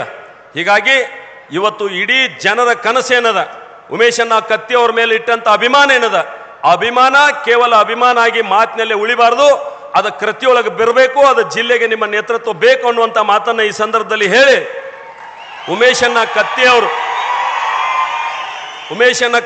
ನಮ್ಮ ಮಧ್ಯೆ ಇಲ್ಲದಿದ್ರು ಕೂಡ ಅವರ ಆತ್ಮ ನಮ್ಮನ್ನು ನೋಡ್ತಾ ಇದೆ, ನನ್ನ ಜನ ಏನ್ ಮಾಡ್ತಾ ಇದ್ದಾರೆ ನೋಡ್ತಾ ಇದೆ ಅನ್ನುವಂಥದ್ದನ್ನು ಕೂಡ ಇವತ್ತು ನೆನಪಿಟ್ಟುಕೊಂಡು ಅವರ ಆತ್ಮಕ್ಕೆ ನಾವು ಶಾಂತಿಯನ್ನು ಕೋರಬೇಕಾದ್ರೆ ಅವರಿಗೆ ನಾವು ಅವರು ಹಾಕಿಕೊಟ್ಟಂಥ ಮಾರ್ಗದರ್ಶನದಲ್ಲಿ ನಡೆಯೋಣ ಅಂತಕ್ಕಂಥ ಮಾತನ್ನ ಹೇಳಿ, ಉಮೇಶ್ ಯಾರು ನಮ್ಮ ಮಾಳಿಯವರು ಒಂದು ಅತ್ಯುತ್ತಮವಾದಂಥ ಪುಸ್ತಕವನ್ನು ಕಟ್ಟಿಕೊಟ್ಟಿದ್ದಾರೆ. ಉಮೇಶ್ ಕತ್ತಿ ಅವ್ರನ್ನ ಕೇವಲ ಒಂದು ಪುಸ್ತಕದ ಕಟ್ಟಿಕೊಡ್ಲಾರದಂಥ ವ್ಯಕ್ತಿತ್ವ ಅವರು. ಅವರ ಸರಳ ಅಂದ್ರೆ ಹೃದಯದೊಳಗೆ ಏನದ ಅದನ್ನು ಡೈರೆಕ್ಟ್ ಹೇಳುವಂಥವ್ರು, ಅವ್ರು ಯಾವುದೂ ಮುಚ್ಚಿಡುವಂಥದ್ದು ಅವ್ರ ಕಡೆ ಇದ್ದೇ ಇರಲಿಲ್ಲ. ಅದರಿಂದ ಬಹಳಷ್ಟು ಸಲ ತೊಂದರೆಗೂ ಒಳಗಾಗಿದ್ದಾರೆ. ನಾನು ಗಮನಿಸ್ತೀನಿ ಬಹಳಷ್ಟು ಸಲ, ಯಾವ ಉತ್ತರ ಕರ್ನಾಟಕದ ಕೂಗಿ ಎದ್ದಾಗ ನಾನು ಅವ್ರ ಜೊತೆಗೆ ಇದ್ದೆ. ನಾನು ಕೇಳಿದೆ ಯಾಕೆ ಬೇಕು ನಿಮ್ಗಂತೇಳಿ, ಅವ್ರು ಹೇಳಿದರು, ಲೆಕ್ಕ ಕೊಟ್ಟರು ನನಗೆ, ಎಷ್ಟು ಲಕ್ಷ ಕಿಲೋಮೀಟರ್ ಓಡಾಡಿದ ಹಳಿ ಬಸ್ ನಮಗೆ ಕಳಿಸ್ತಾರ, ವಿದ್ಯುತ್ ಉತ್ಪಾದನೆ ನಾವು ಮಾಡ್ತೀವಿ, ನಾವು ಬೆಂಗಳೂರಿಗೆ ಕಳಿಸ್ತೀವಿ, ನಮ್ಮ ಜನ ರಾತ್ರಿ ನೀರು ಹಾಸ್ಬೇಕಾಗೈತಿ, ರಾತ್ರಿ ಕರೆಂಟ್ ಕೊಡ್ತಾರೆ ನಮಗೆಲ್ಲ. ಈ ರೀತಿ ಡೆವಲಪ್ಮೆಂಟ್ನೊಳಗೆ ಏನು ತಾರತಮ್ಯ ಆಗಿದೆ ಅನ್ನುವಂಥದ್ರ ಬಗ್ಗೆ ವಿವರಣೆಯನ್ನು ಅವ್ರು ಕೊಡ್ತಾ ಇದ್ರು. ಹೀಗಾಗಿ ಅವರ ಕನಸೇನದ ಉತ್ತರ ಕರ್ನಾಟಕ ಅಭಿವೃದ್ಧಿ ಆಗ್ಬೇಕನ್ನುವಂಥದ್ದು ಮಾಳಿಯವರ ಆ ಪುಸ್ತಕದಾಗ ಬರೆದಾರ. ಅವರಿಗೆ ಉತ್ತರ ಕರ್ನಾಟಕವನ್ನು ಒಡಿಬೇಕನ್ನುವಂಥ ಇಚ್ಛೆ ಇಲ್ಲದಿದ್ರು ಕೂಡ ಉತ್ತರ ಕರ್ನಾಟಕ ಡೆವಲಪ್ಮೆಂಟ್ ಹೆಂಗೆ ವಂಚಿತ ಆಗೈತೆ ಅನ್ನೋದು ಸಾತ್ವಿಕ ಸಿಟ್ಟು ಅವರಲ್ಲಿತ್ತು, ಅದರಿಂದ ಆ ಮಾತು ಬರ್ತಿತ್ತು ಅನ್ನುವಂಥದ್ದು. ಅನೇಕ ಹೈಕಮಾಂಡ್ಗಳನ್ನು ಕೂಡ ಎದುರು ಹಾಕುವಂಥ ಸಂದರ್ಭ ಬಂತು ಆವತ್ತಿನ ದಿನದೊಳಗೆ. ನಾನು ಗಮನಿಸಿದ್ದೇನೆ ಅದನ್ನೆಲ್ಲ. ಅರೆ ಇವು ಯಾವುದು ಫುಡ್ ಆ್ಯಂಡ್ ಸಿವಿಲ್ ಸಪ್ಲೈ ಇದ್ದಂಥ ಸಂದರ್ಭದಲ್ಲಿ ಯಾರಿಗೆ ಕಾರದ, ಯಾರಿಗೆ ನೌಕರಿ ಮಾಡ್ತಾರ ಅವ್ರಿಗೆ BPL ಕಾರ್ಡ್ ಕೊಡೋದು ಬೇಡ ಅಂತೇಳಿ ಒಂದು ನಿರ್ಣಯ ತಗೊಂಡ್ರು. ಅದಕ್ಕೂ ಸಾಕಷ್ಟು ವಿರೋಧ ಆಯ್ತು. ಆದರೆ ದಾಡ್ಸಿತನದಿಂದ ನಿರ್ಣಯವನ್ನು ಜಾರಿ ಮಾಡುವಂಥ ಅವ್ರ ಕೆಲಸವನ್ನು ಮಾಡಿದರು. ಹೀಗಾಗಿ ಉಮೇಶ್ ಕತ್ತಿ ಅವರು ಏನು ಮಾತಾಡ್ತಿದ್ರು ಅದನ್ನು ಮಾಡ್ತಾ ಇದ್ರು, ಮತ್ತು ಒಳಗೊಂದು ಹೊರಗೊಂದು ಇರಲಿಲ್ಲ ಅವ್ರಿಗೆ. ಆದರೆ ಇವತ್ತು ಒಳಗೊಂದು ಬೇರೆ ಹೊರಗೊಂದು ಬೇರೆನೇ ಆಗಿದೆ ರಾಜಕಾರಣ. ಅವ್ರ ತಲೆಯಾಗ ಹಂಗೆ ಇರಲಿಲ್ಲ, ಒಳಗೂ ಅದೇ ಇತ್ತು, ಹೊರಗೂ ಅದೇ ಇತ್ತು. ಹೀಗಾಗಿ ಅವ್ರನ್ನ ಕಟ್ಟಿಕೊಡ್ತಕ್ಕಂಥ ಪುಸ್ತಕವನ್ನು, ಉತ್ತರ ಕರ್ನಾಟಕದ ಕನಸುಗಾರ ಉಮೇಶ್ ಕತ್ತಿ ಅನ್ನುವಂಥ ಪುಸ್ತಕವನ್ನು ಇವತ್ತೆಲ್ಲರೂ ನಮ್ಮ ಬಿಡುಗಡೆ ಮಾಡಿದಾರ. ಮತ್ತೊಂದು ಸಲ ನಾವು ಅದನ್ನು ಓದುವ ಮೂಲಕ ಮತ್ತು ಆ ವಿಚಾರಗಳನ್ನು ಜಾರಿಗೆ ತರುವ ಮೂಲಕ ಅವರಿಗೆ ನಾವು ನೆಮ್ಮದಿಯನ್ನು, ಶಾಂತಿಯನ್ನು ಕೊಡೋಣ ಅಂತಕ್ಕಂಥ ಮಾತನ್ನು ಈ ಸಂದರ್ಭದಲ್ಲಿ ಹೇಳಿ, ನನಗೂ ಕೂಡ ಇಲ್ಲಿ ಕರೆದು 4 ಮಾತುಗಳನ್ನು ಹಂಚಿಕೊಳ್ಳಿಕ್ಕೆ ನಾನು ಇನ್ನೊಂದು ನೆನಪು ಮಾಡ್ಕೋಬೇಕಾಗ್ತದೆ. ನಾನು ರಾಜ್ಯಸಭಾ ಸದಸ್ಯನಾದಂಥ ಸಂದರ್ಭದಲ್ಲಿ ಜಿಲ್ಲೆಯೊಳಗೆ ಭಾಳ ದೊಡ್ಡ ಕಾಂಪಿಟೇಷನ್ ಇತ್ತು. ರಮೇಶಣ್ಣ ಕತ್ತಿಯವರು ಟಿಕೆಟ್ ಕೇಳ್ತಾ ಇದ್ರು, ನಮ್ಮ ಜಿಲ್ಲೆಯ ಹಿರಿಯ ನೇತಾರರಾದಂಥ ಪ್ರಭಾಕರ್ ಕೋರೆ ಅವರು ಟಿಕೆಟ್ ಕೇಳ್ತಾ ಇದ್ರು. ಆಕಸ್ಮಿಕ ನನಗೆ ಟಿಕೆಟ್ ಕೊಟ್ಟರು ಪಾರ್ಟಿಯವರು. ನನಗನಿಸ್ತು, ನಾನು ಕೇಳೇ ಇರಲಿಲ್ಲ, ನನಗೆ ಕೊಟ್ಟರು, ನಾನು ಅವ್ರ ಜೊತೆಗೇ ಇದ್ದೆ, ಅವ್ರೇನು ತಪ್ಪು ತಿಳ್ಕೊತಾರೇನೋ, ನಾನೇನೋ ಟಿಕೆಟ್ ಸಲುವಾಗಿ ಲಾಬಿ ಮಾಡಿದ್ದೀನಿ ಅಂತೇಳಿ ತಪ್ಪು ತಿಳ್ಕೊತಾರೇನೋ ಅಂತ ನನ್ನ ಮನುಷ್ಯನಾಗ. ಆದ್ರೆ ಉಮೇಶನ ಕತ್ತಿಯವ್ರ ಫೋನ್ ಬಂತು, ರಮೇಶನ ಕತ್ತಿಯವ್ರದ್ದು ಫೋನ್ ಬಂತು, ಕಂಗ್ರ್ಯಾಚುಲೇಷನ್ ಹೇಳ್ರಿ, ಅಭಿನಂದನೆ ಹೇಳ್ರಿ. ಹೇಳಿ ಏನು ಹೇಳ್ರಿ ಅಂದ್ರೆ, ನಮ್ಮ ಜಿಲ್ಲೆಗೆ ಸಿಕ್ಕದ, ನಮ್ಮವ್ಗ ಸಿಕ್ಕದ, ನಾನು ಭಾಳ ಅಭಿಮಾನ ಪಡ್ತೀನಿ, ನಾವು ಬೆಂಗಳೂರಾಗದು, ನಿನಗೆ ಗಾಡಿ ಎಷ್ಟು ಬೇಕು, ಎಷ್ಟು ಜನ ಬರ್ತೀರಿ, ನಾವಿಲ್ಲೆಲ್ಲ ಪೇಪರ್ ಡಾಕ್ಯುಮೆಂಟ್ಸ್ ರೆಡಿ ಮಾಡ್ತೀವಿ, ವಕೀಲರದಾರ ಅಂತೇಳಿ ಉಮೇಶನ ರಮೇಶನ ನನ್ನ ಜೋಡಿ ನಿಂತು ನಾಮಿನೇಷನ್ ಕೊಟ್ಟು ನನಗೆ ಬೆನ್ನು ತಟ್ಟುವಂಥ ಕೆಲಸ ಕೂಡ ಅವತ್ತು ಮಾಡಿದ್ರು ಅನ್ನುವಂಥದ್ದು ಕೂಡ ನಾನು ನೆನಪು ಮಾಡ್ಕೊಳ್ತೀನಿ. ಹೀಗಾಗಿ ನಾವು ಯಾರ್ಯಾರು ಅವರ ಉಪಯೋಗವನ್ನು ತೊಗೊಂಡಿದ್ದೀವಿ ಅವರೆಲ್ಲರೂ ನಾವು ಅವ್ರ ಸಲುವಾಗಿ ಏನಾದರೂ ಮಾಡ್ಲಿಕ್ಕೆ ಸಿದ್ಧರಿದ್ದೀವಿ ಅನ್ನುವಂಥ ಮಾತನ್ನು ಈ ಸಂದರ್ಭದಲ್ಲಿ ಹೇಳಿ, ಮತ್ತೊಮ್ಮೆ ನನಗೆ ಅವಕಾಶ ಕೊಟ್ಟಿರ್ತಕ್ಕಂಥ ಎಲ್ಲ ಸಂಘಟಕರಿಗೂ ನನ್ನ ನಮಸ್ಕಾರಗಳನ್ನು ತಿಳಿಸ್ತಾ ನನ್ನ ಮಾತಿಯವ್ರಿಗೆ ಹೇಳ್ತೇನೆ. ನಮಸ್ಕಾರ. ಮುಖವಾಡವೇ ಇಲ್ಲದ ವ್ಯಕ್ತಿತ್ವಕ್ಕೆ ತೂಕದ ನುಡಿಗಳ ಮೂಲಕ ಗೌರವ ಸಮರ್ಪಿಸಿದಂಥ ಮಾನ್ಯರಿಗೆ ಧನ್ಯವಾದ ಸಮರ್ಪಿಸ್ತಾ, ಆತ್ಮೀಯರೇ, ಇದೀಗ ವೇದಿಕೆಗೆ ಆರುಷ್ ಪವನ್ ಕತ್ತಿಯವರನ್ನ ಬರಮಾಡಿಕೊಳ್ತಾ ಇದ್ದೇನೆ. ತಮ್ಮ ಪ್ರೀತಿಯ ಅಜ್ಜನ ಕುರಿತಾದಂತಹ ನುಡಿಗಳೊಂದಿಗೆ ಆರುಷ್ ಇವರು ವೇದಿಕೆಗೆ. ಎಲ್ಲರಿಗೂ ನಮಸ್ಕಾರ. ನಂದು ಹೆಸರು ಆರುಷ್ ಕತ್ತಿ. ನಾನು ಇವತ್ತು ನಂದು ಅಜ್ಜ ಬಗ್ಗೆ ಮಾತಾಡತ್ತಿದ್ದೀನಿ. ನನ್ನ ಅಜ್ಜ ಭಾಳ ಚಲೋ ಇದ್ದರು. ನಮಗೂ ಎಲ್ಲರಿಗೂ ಸೇಮ್ ಟ್ರೀಟ್ ಮಾಡ್ತಿದ್ರು. ನಮಗೆ ಹೇಳ್ತಿರ್ಕಿಲ್ಲ ನಾವು ಮಿನಿಸ್ಟರ್ ಮಕ್ಕಳಿದ್ದು ಹಾಗೆ ಹಿಂಗೆ ಅಂತ. ಎಲ್ಲರಿಗೂ ಸೇಮ್ ಟ್ರೀಟ್ ಮಾಡ್ತಿರು ಮತ್ತು ಯಾರಿಗೆ ನೋಡ್ತಿರು ಅವ್ರಿಗೂ ಸಿಟ್ಲೆ ಮಾತಾಡ್ತಿರ್ಕಿಲ್ಲ. ಅವ್ರಿಗೆಲ್ಲರಿಗೂ ಪ್ರೀತಿಲೇ ಮಾತಾಡಿಸ್ತಿರು. ಎಲ್ಲರಿಗೂ ಈಕ್ವಲ್ ಟ್ರೀಟ್ ಮಾಡ್ತಾರು. ಅವ್ರಿಗತ್ತೆ ನಾನು ದೊಡ್ಡವಾಗಿ ತೋರಿಸ್ತೇನೆ. ಈಗ ನಂದು ಅಜ್ಜ ರಮೇಶ್ ಕತ್ತಿ ಅವ್ರು ಎಲ್ಲರದು ಪ್ರಾಬ್ಲಮ್ಸ್ ಯಾರು ಸಾಲ್ವ್ ಮಾಡ್ತಾರೋ ಅವ್ರಿಗತ್ತೆ ನಾನು ಎಲ್ಲರದು ಪ್ರಾಬ್ಲಮ್ಸ್ ಸಾಲ್ವ್ ಮಾಡ್ತೇನೆ. ನಿಮ್ಮ ಆಶೀರ್ವಾದ ನಮ್ಮ ಮೇಲೆ ಇರಬೇಕು. ಧನ್ಯವಾದಗಳು. ನಿಜ ಈ ಮಧುರವಾದ ನುಡಿಗಳಿಗೆ ಧನ್ಯವಾದಗಳನ್ನು ಸಮರ್ಪಿಸ್ತಾ ಇದ್ದೇನೆ.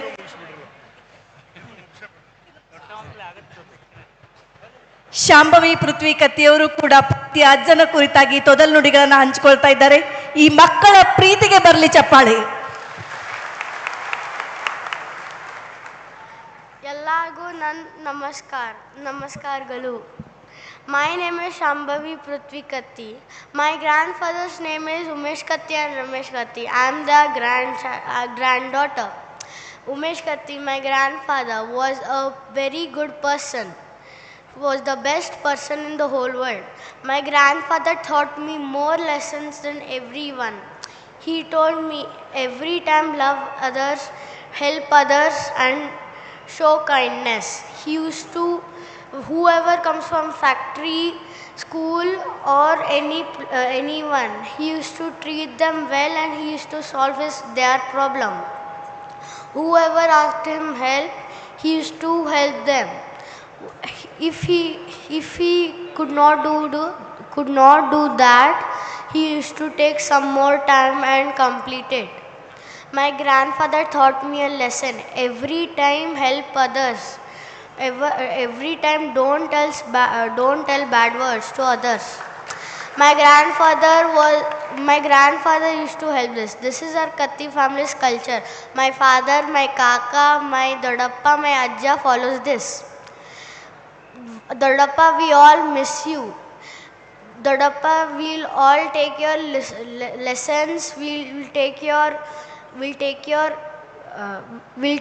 lessons. We'll take your talks, and we'll take your memories in our hearts. And we will walk today and tomorrow like you. Dodappa, we don't know what we become after we grow up, but I know we will become a good human being like you. Thank you.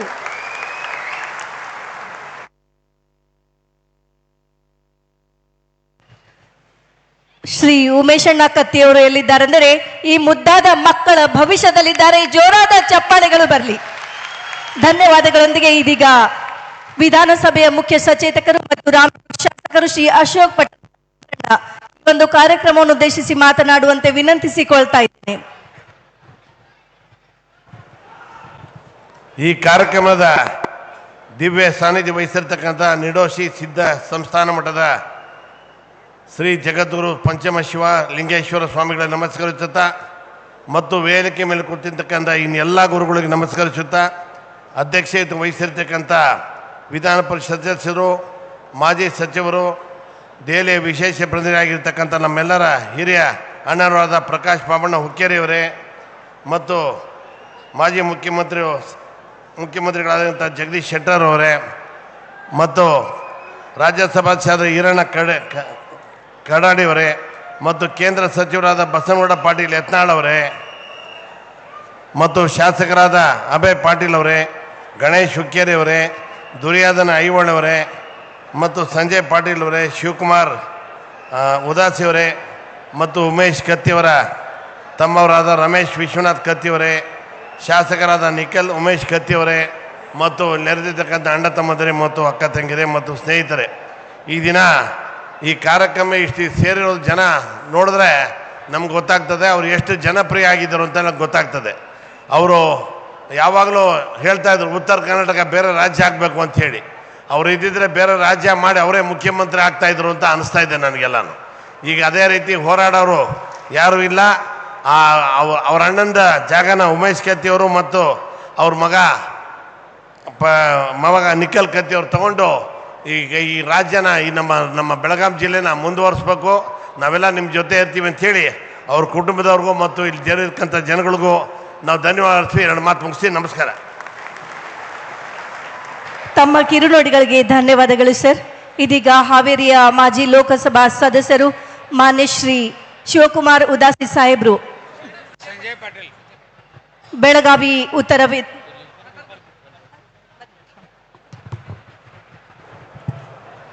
ಬೆಲ್ಲದ ಬಾಗೇವಾಡಿಯಲ್ಲಿ ಇವತ್ತು ದಿವಂಗತ ಉಮೇಶ್ ಕತ್ತಿಯವರ ಗ್ರಂಥ ಲೋಕಾರ್ಪಣೆ ಸಮಾರಂಭದಲ್ಲಿ ಈ ಸಭೆಯಲ್ಲಿ ಭಾಗವಹಿಸಿದ ಎಲ್ಲ ಪರಮ ಪೂಜ್ಯರ ಪಾದಗಳಿಗೆ ನಮಸ್ಕರಿಸುತ್ತಾ ಹಾಗೂ ವೇದಿಕೆಯ ಮೇಲಿದ್ದಂಥ ಎಲ್ಲ ಗಣ್ಯರಿಗೆ ನಮಸ್ಕರಿಸುತ್ತಾ ಇವತ್ತು ಕತ್ತಿಯವರ ಗ್ರಂಥ ಲೋಕಾರ್ಪಣೆ ಆಗ್ತಾ ಇದೆ.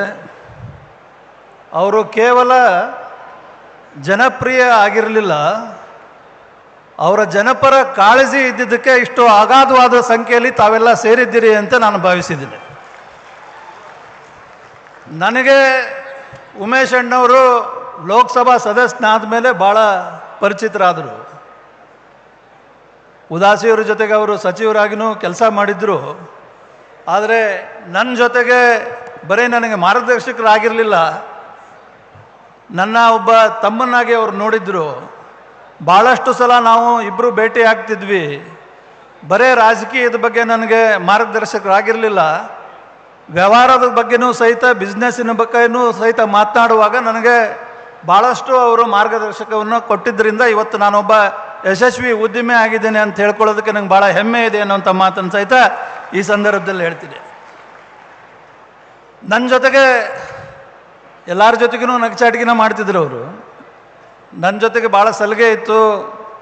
ಒಂದು ದಿವಸ ಎಲ್ಲ ಸಚಿವರು, ಸಂಸದರು, ಶಾಸಕರು ಎಲ್ಲ ಒಂದು ಕಡೆ ಮೀಟಿಂಗ್ ನಡೀತಾ ಇತ್ತು.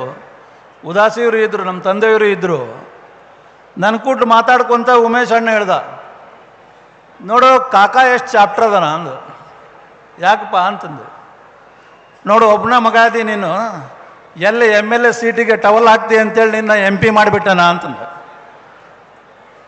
ಅಷ್ಟೊತ್ತಿಗೆ ನೀನು ಅದನ್ನು ಹೋಗಿ ಕಾಕನ ಹತ್ರ ಮಾತಾಡು ಅಂದೆ. ಹೋಗಿ ಸೀದಾ ಹೇಳ್ದ, ಕಾಕ ಶಿವಕುಮಾರ್ಗೆ ಹೇಳಕ್ಕೆ ಕುಂತಿದ್ದೆ, ಎಲ್ಲಿ ನೀನು ಸೀಟು MLA ಸೀಟ್ ಕಲ್ಸ್ಕೊತಾನ ಅಂಥೇಳಿ ನೀ ಅವ್ನು ಡೆಲ್ಲಿ ಕಳಿಸಿ ಭಾಳ ಚಾಪ್ಟರ್ ಇದೆ ಅಂತ ಹೇಳಕ್ಕೆ ಕುಂತಿದ್ದೆ. ಅಂದ್ಕೂಳೆ ನಮ್ಮಪ್ಪಾರ ಹೇಳಿದರು, ಅಪ್ಪ ಮಕ್ಕಳ ಹತ್ರ ಯಾಕೆ ಜಗಳ ಆಡಿಸ್ತೀವೋ ಮರ ಬಿಟ್ಬಿಡು, ಮತ್ತು ಅವ್ನ ತಲೆಯಾಗ ಅದ ಬಂದ್ಗಿಂತಿತ್ತು ಅಂದ್ರು ಅವರು. ಮುಂದೆ ಒಂದು ಸಲ ನಮ್ಮ ಮನೆಗೆ ಗೃಹ ಪ್ರವೇಶ ಇತ್ತು. ಗೃಹ ಪ್ರವೇಶ ಇದ್ದಾಗ ಬಂದರು, ಇವನು ರಮೇಶ್ನೂ ಬಂದ, ಉಮೇಶಣ್ಣೂ ಬಂದ, ಸುರೇಶ್ ಅಂಗಡಿಯವರು ಬಂದರು. ಅಲ್ಲಿ ಸುಮ್ಮನೆ ಇರ್ದ, ಕಾಕ ನೀನು ಹೊಟ್ಟಾಗ ಎಂಥ ಮಗನ ಹಿಡ್ದಿಲ್ಲ ಅಂತಂದ. ಯಾಕಪ್ಪ ಏನಾಗ್ತದೆ, ಇಷ್ಟು ದೊಡ್ಡ ಮನೆ ಬೇಕಾಗಿತ್ತು ನಿಮ್ಗೆ ಅಂತಂದು. ಅಷ್ಟ ಬೇಕಾಗಿತ್ತು ನಮ್ಮ ಅಪ್ಪಾರ್ಗೂ.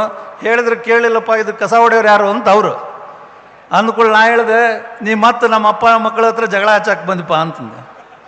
ಹಂಗಲ್ಲ ಹೇಳ್ದೆ, ಇಷ್ಟು ಖರ್ಚಿಗೆ ಇರಬಾರ್ದು, ರೊಕ್ಕ ಉಳಿಸ್ಬೇಕು ಅಂತಂದ. ಆದರೆ ನನಗೊಮ್ಮೆ ಗಂಭೀರವಾಗಿ ಒಂದು ಮಾತು ಹೇಳಿದ್ದ, ಶಿವಕುಮಾರ್ ನೋಡಪ್ಪ, ನೀನು ರಾಜಕಾರಣ ಮಾಡು, ಇಲ್ಲ ವ್ಯವಹಾರ ಮಾಡು, ಏನಾದರೂ ಮಾಡು. ಈಗ ಅವ್ರ ಮಕ್ಕಳೆಲ್ಲ ಮೊಮ್ಮಕ್ಕಳೆಲ್ಲ ಮಾತಾಡೋದು ನಾನು ಕೇಳ್ತಾ ಇದ್ದೆ. ನನಗೊಂದು ಮಾತು ಹೇಳಿದ್ದವ, ಹಚ್ಚೋದಾದ್ರೆ ದೀಪ ಹಚ್ಚಪ್ಪ, ಬೆಂಕಿ ಹಚ್ಚಬೇಡ ಅಂದ. ಹಚ್ಚೋದಾದ್ರೆ ದೀಪ ಹಚ್ಚು, ಬೆಂಕಿ ಹಚ್ಚಬೇಡ. ಆರಿಸೋದಾದ್ರೆ ಬೆಂಕಿ ಆರಿಸು, ದೀಪ ಆರಿಸ್ಬೇಡ ಅಂತ ಹೇಳಿದ್ದ.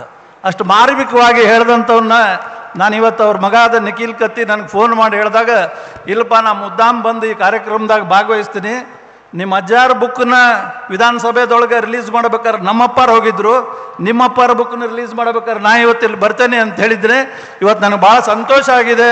ನಾ ರಮೇಶ್ ಅಣ್ಣನ್ಗೆ, ನಿಖಿಲು ಮತ್ತು ಕತ್ತಿ ಕುಟುಂಬಕ್ಕೆ ನಾನು ಕೇಳ್ಕೊಳ್ಳೋದಿಷ್ಟ, ಅವ್ರು ತೋರಿಸಿದಂಥ ಮಾರ್ಗದರ್ಶನ ಇವತ್ತೇನು ಈ ಜನಬೆಂಬಲ ಇದೆ, ಅವ್ರ ಪರವಾಗಿ ನೀವು ನಿಂತ್ಕೋಬೇಕು, ಗಟ್ಟಿಯಾಗಿ ಹೋರಾಟ ಮಾಡಬೇಕು ಅನ್ನೋಂಥ ಕಳಕಳಿ ವಿನಂತಿಯನ್ನು ಮಾಡಿ ನನ್ನ ಮಾತುಗಳು ವಿರಾಮ ಹೇಳ್ತೇನೆ. ಎಲ್ಲರೂ ಒಳ್ಳೆಯವರಾಗಿರೋಣ, ಒಳ್ಳೆಯದನ್ನು ಮಾಡೋಣ. ಜೈ ಹಿಂದ್, ಜೈ ಕರ್ನಾಟಕ.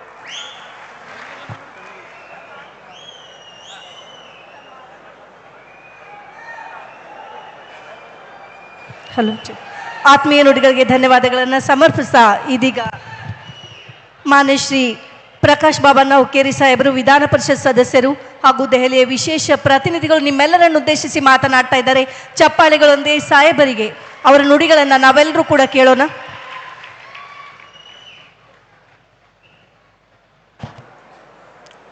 ಉಮೇಶ್ ಕತ್ತಿಯವರ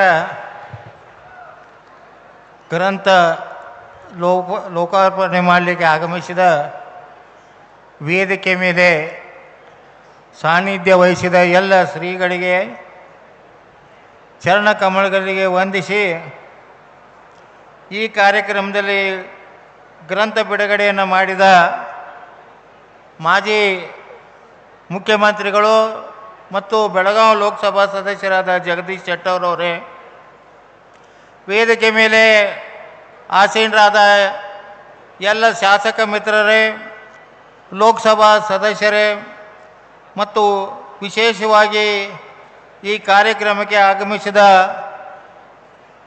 ಉಮೇಶ್ ಕತ್ತಿಯವರ ಮೇಲೆ ಪ್ರೇಮ ಇದ್ದಂಥ ಎಲ್ಲ ಅಣ್ಣ ತಮ್ಮಂದಿರೇ, ಅಕ್ಕ ತಮ್ಮಂದಿರೇ ಮತ್ತು ಎಲ್ಲ ಮಾಧ್ಯಮದ ಮಿತ್ರರೇ ಮತ್ತು ವಿಶೇಷವಾಗಿ ಈ ಕಾರ್ಯಕ್ರಮಕ್ಕೆ ಆಗಮಿಸಿದ ಉಮೇಶ್ ಕತ್ತಿಯವರ ಪತ್ನಿಯಾದ ಶ್ರೀಮತಿ ಶೀಲಾ ಉಮೇಶ್ ಕತ್ತಿಯವರೇ ಮತ್ತು ರಮೇಶ್ ಕತ್ತಿಯವರೇ ಮತ್ತು ಈ ಭಾಗದ ಶಾಸಕರಾದ ಕತ್ತಿಯವರೇ ಮತ್ತು ಎಲ್ಲ ಅಣ್ಣ ತಮ್ಮಂದಿರೇ, ಅಕ್ಕ ತಂಗಿಯರೇ, ಈಗ ತಾನೇ ಎಲ್ಲರೂ ಮಾತಾಡಿದರು. ನಾನು ಒಬ್ಬ ಶಾಸಕನಾಗಿ ಈ ಕಾರ್ಯಕ್ರಮಕ್ಕೆ ನಾವು ಬಂದಿಲ್ಲ. ಈ ಕಾರ್ಯಕ್ರಮಕ್ಕೆ ಬಂದ ಉದ್ದೇಶ ಉಮೇಶ್ ಕತ್ತಿಯವರ ಮತ್ತು ರಮೇಶ್ ಕತ್ತಿಯವರ ಜೊತೆ ಎಷ್ಟು ಸಂಬಂಧ ನಮ್ಮದು ಮತ್ತು ಗಣೇಶ್ ಹುಕ್ಕೇರಿ ಅವ್ರದ್ದು ಒಡನಾಟ ಇತ್ತು ಅದನ್ನು ನೆನಪಿಸಿ ಈ ಕಾರ್ಯಕ್ರಮಕ್ಕೆ ನಾವು ಬಂದಿದ್ದೀನಿ ಅಂತ ಈ ಸಂದರ್ಭದಲ್ಲಿ ಹೇಳಲಿಕ್ಕೆ ಇಷ್ಟಪಡ್ತಾ ಇದ್ದೀನಿ. ಈಗಾಗಲೇ ಸಾಕಷ್ಟು ಜನ ಮಾತಾಡಿದ್ದಾರೆ, ನಾನೇನು ಹೆಚ್ಚಿಗೆ ಮಾತಾಡೋದಿಲ್ಲ. ಆದರೆ ಒಂದು ಮಾತನ್ನು ನಾನು ಈ ಸಂದರ್ಭದಲ್ಲಿ ಹೇಳ್ತೀನಿ. ಈಗ ಯಾವ ಥರ ಉಮೇಶ್ ಕತ್ತಿಯವರು ನಮ್ಮ ಜೊತೆ ಅಥವಾ ಗಣೇಶ್ ಹುಕ್ಕೇರಿ ಅವ್ರ ಜೊತೆ ನಡೆದುಕೊಂಡಿದ್ರು, ಅದೇ ಪ್ರಕಾರ ನಾವು ಕೂಡ ಮುಂದೆ ರಮೇಶ್ ಕತ್ತಿಯವ್ರ ಜೊತೆ ಮತ್ತು ಈ ಭಾಗದ ಶಾಸಕರಾದ ಪ್ರತಿ ಕತ್ತಿಯವರ ಜೊತೆ ನಾವು ಸಂಬಂಧ ಇಟ್ಟುಕೊಂಡ ನಾವು ಮುಂದುವರಿತೀವಿ ಅಂತ ಈ ಸಂದರ್ಭದಲ್ಲಿ ಹೇಳಿ ಸಾಕಷ್ಟು ವಿಚಾರವನ್ನು ನಾವು ಮಾತಾಡಬೇಕಾಗಿತ್ತು.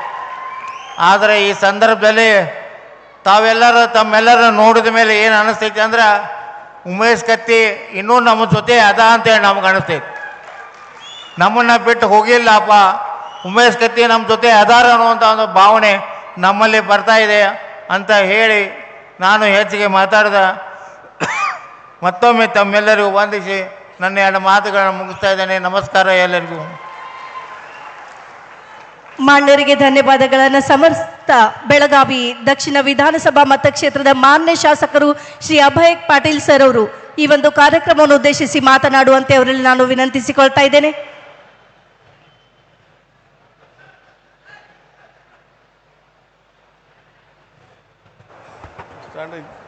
बोलो भारत माता की, बोलो ಭಾರತ್ ಮಾತಾ ಕಿ. ಈಗಾಗಲೇ ಎಲ್ಲರೂ ಅನೇಕ ವಿಷಯ ಹೇಳಿದ್ದಾರೆ. ನಾನು ಎರಡು ವಾಕ್ಯದಲ್ಲಿ ಮುಗಿಸ್ತೀನಿ. ಯಾಕಂದ್ರೆ ನೀವು ಸ್ವಾಮೀಜಿ ಅವರ ಆಶೀರ್ವಚನ ಮತ್ತು ಹಿಂದೂ ಹುಲಿ ಬಸನಗೌಡರ ಭಾಷಣ ಕೇಳಕ್ಕೆ ಕುಂತಿದ್ದೀನಿ. ಉಮೇಶ್ ಕತ್ತಿ ಅವರ ನನ್ನ ಸಂಬಂಧ ನಾನು ಮೊದಲನೇ ಸಲ 2004 शासकनादागिंद 2004ला मी पहिल्यांदा आमदार झालो. त्या दिवशीपासून उमेश सावकारजांनी माझे संबंध आले होते. त्यानंतर अनेक वर्षापर्यंत त्यांच्याबरोबर काम करण्याची संधी त्या देवाने आम्हाला उपलब्ध केले. त्यासाठी मी त्यांना धन्यवाद आणि अभिनंदन देवाला करतो. ಈಗ ರಮೇಶ್ ಕತ್ತಿ ಮತ್ತು ನಿಖಿಲ್ ಕತ್ತಿ ಅವರು ಉಮೇಶ್ ಕತ್ತಿ ಅವರಿಗೆ ನಿಜವಾಗಿ ನಾವು ಶ್ರದ್ಧಾಂಜಲಿ ಸಲ್ಲಿಸಬೇಕಾದ್ರೆ ನಾವೆಲ್ಲರೂ ಅವ್ರ ಹಿಂದಿರಬೇಕು. ಅದ ನಿಜವಾದ ಶ್ರದ್ಧಾಂಜಲಿ ಅನ್ನೋದನ್ನು ನಾನು ಹೇಳ್ತಾ ಇದ್ದೀನಿ ನಿಮಗೆ. ಇಲ್ಲಿ ಇದ್ದವ್ರು ಎಲ್ಲರೂ ಕೈ ಎತ್ತಿ ನಾವು ಜೊತೆಗೆ ಸಾಯೋ ತನಕ ನಿಮ್ಮ ಜೊತೆಗದೆ ಅನ್ನೋಂಥ ಪ್ರಮಾಣ ಮಾಡಿ ಇಲ್ಲಿಂದ ಹೋಗ್ರಿ ಅನ್ನೋ ವಿನಂತಿ ಮಾಡ್ತೀನಿ. ಧನ್ಯವಾದ. ಜೈ.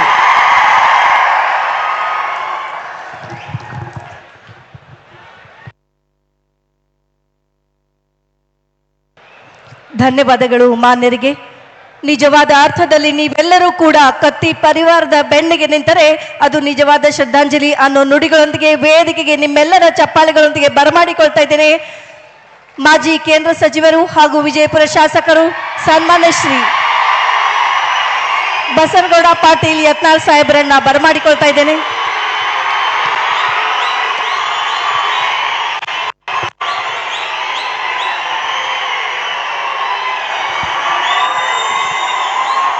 बोलो भारत माता की.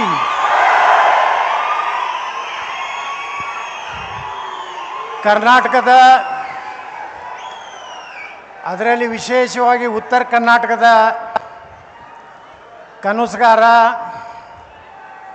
ನಮ್ಮೆಲ್ಲರಿಗೂ ಅತ್ಯಂತ ಆತ್ಮೀಯರಾದಂಥ ದಿವಂಗತ ಲಿಂಗೈಕ ಉಮೇಶ್ ಕತ್ತಿಯವರ ಗ್ರಂಥ ಲೋಕಾರ್ಪಣೆ ಸಮಾರಂಭದ ಇಂದಿನ ದಿವ್ಯ ಸಾನ್ನಿಧ್ಯವನ್ನು ವಹಿಸಿದಂಥ ಶ್ರೀಮಾನ್ ನಿರಂಜನ ಪ್ರಣೋಪ ಜಗದ್ಗುರು ಪಂಚಮ ಡಾಕ್ಟರ್ ಶಿವಲಿಂಗೇಶ್ವರ ಮಹಾಸ್ವಾಮಿಗಳು ಸಿದ್ಧ ಸಂಸ್ಥಾನ ಮಠ ನಿಡುಸೋಶಿಯವರ ಪಾದಕಮಲಗಳಲ್ಲಿ ಭಕ್ತಿಪೂರ್ವಕ ನಮನಗಳನ್ನ ಸಲ್ಲಿಸಿ, ಅದೇ ರೀತಿ ಪೂಜ್ಯರಾದಂಥ ಶ್ರೀ ಷಟಸ್ಥಲ ಬ್ರಹ್ಮಿ ಚಂದ್ರಶೇಖರ್ ಶಿವಾಚಾರ್ಯ ಮಹಾಸ್ವಾಮಿಗಳು ಹುಕ್ಕೇರಿ ಅವರಲ್ಲಿ ಭಕ್ತಿಪೂರ್ವಕ ನಮನಗಳನ್ನು ಸಲ್ಲಿಸಿ,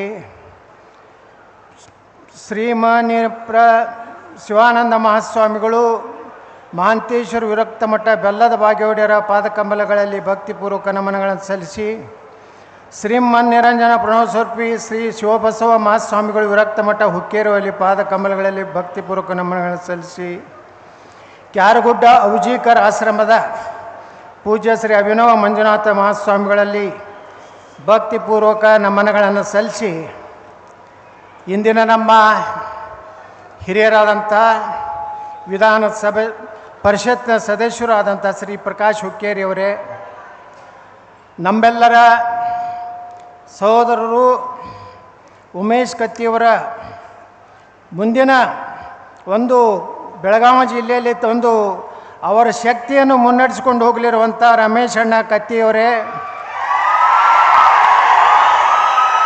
ನಮ್ಮ ಹುಕ್ಕೇರಿ ವಿಧಾನಸಭಾ ಕ್ಷೇತ್ರದ ಮಾನ್ಯ ಶಾಸಕರಾದಂಥ ನನ್ನ ಸಹೋದರಾದಂಥ ನಿಖಿಲ್ ಕತ್ತಿಯವರೇ,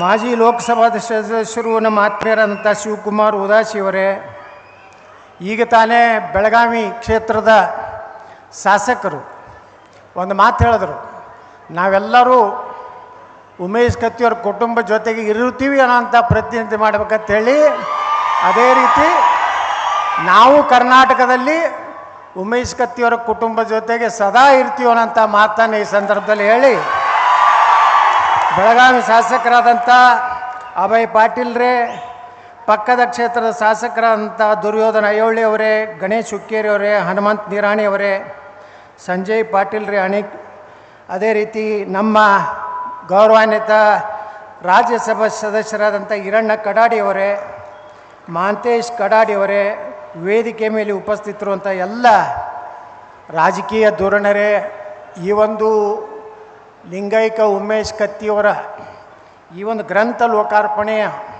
ಒಂದು ಅತ್ಯಂತ ಒಂದು ಸುಸಂದರ್ಭದಲ್ಲಿ ಪಾಲ್ಗೊಂಡಂತಹ ಎಲ್ಲ ಬೆಳಗಾವಿ ಜಿಲ್ಲೆಯ ನನ್ನ ಪೂಜ್ಯ ಹಿರಿಯರೇ, ತಾಯಂದಿರೇ, ಅಣ್ಣ ತಮ್ಮಂದಿರೇ, ಯುವ ಮಿತ್ರರೇ, ಪತ್ರಕರ್ತ ಬಂಧುಗಳೇ, ಈಗಾಗಲೇ ಭಾಳಷ್ಟು ಜನ ಉಮೇಶ್ ಕತ್ತಿಯವರ ಅವರ ಒಡನಾಟ, ಅವರ ಸ್ವಭಾವ ಯಾವ ರೀತಿ ಇದ್ದರು ಉಮೇಶ್ ಕತ್ತಿಯವರು ಅನ್ನೋಂಥದ್ದನ್ನು ಹೇಳಿದ್ದಾರೆ.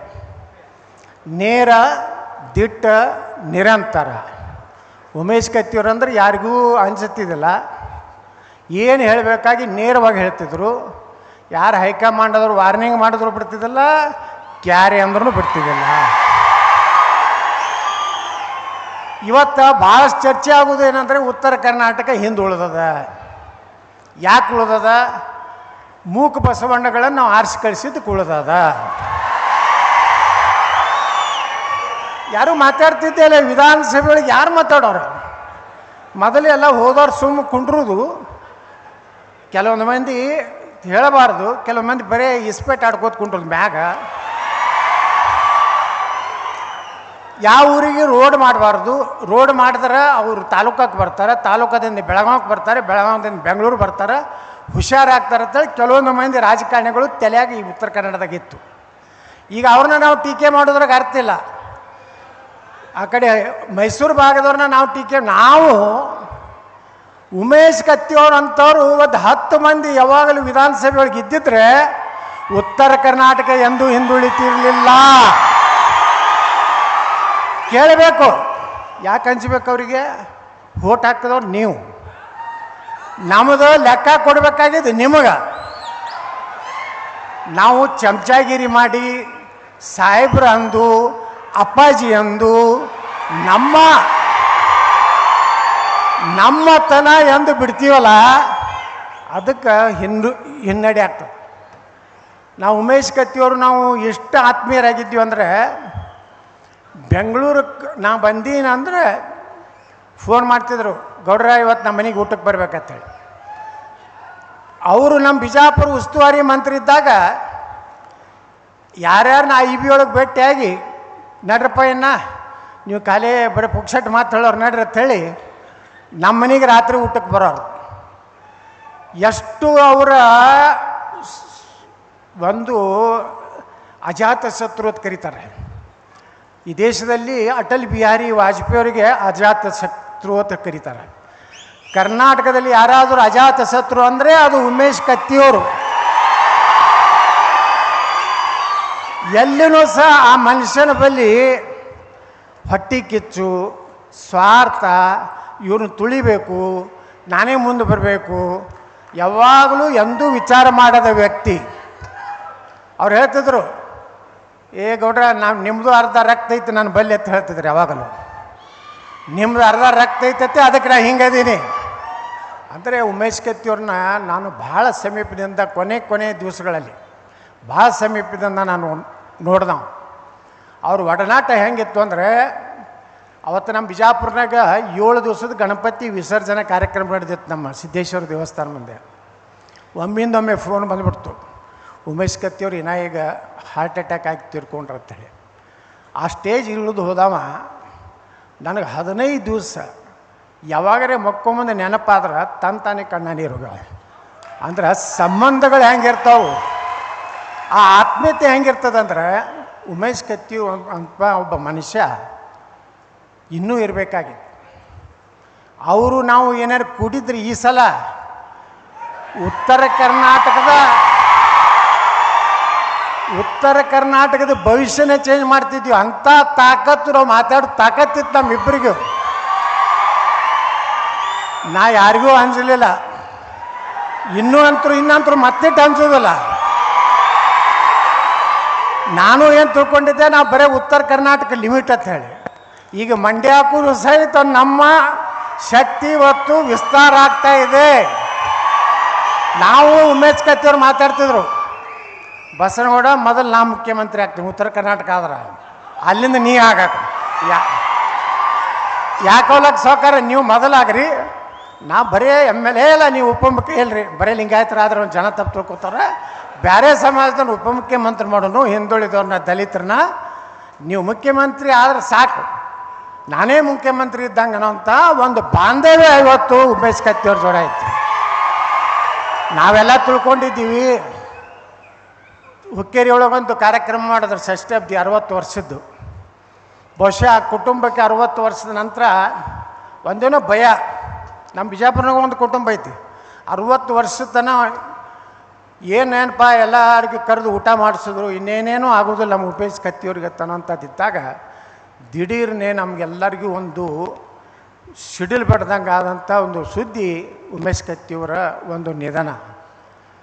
ಇವತ್ತು ಉಮೇಶ್ ಕತ್ತಿಯವರಿದ್ದರೆ ವಿಧಾನಸಭೆಯಲ್ಲಿ ಒಂದು ಶಕ್ತಿಯಾಗಿ ನಾವು ಇವತ್ತೇನಾರು ವಿರೋಧ ಪಕ್ಷದ ನಾಯಕರು ಯಾರು ಆಗಿರ್ತಿದ್ರು ಅಂದ್ರೆ ಅದು ಉಮೇಶ್ ಕತ್ತಿ ಆಗಿರ್ತಿದ್ರು.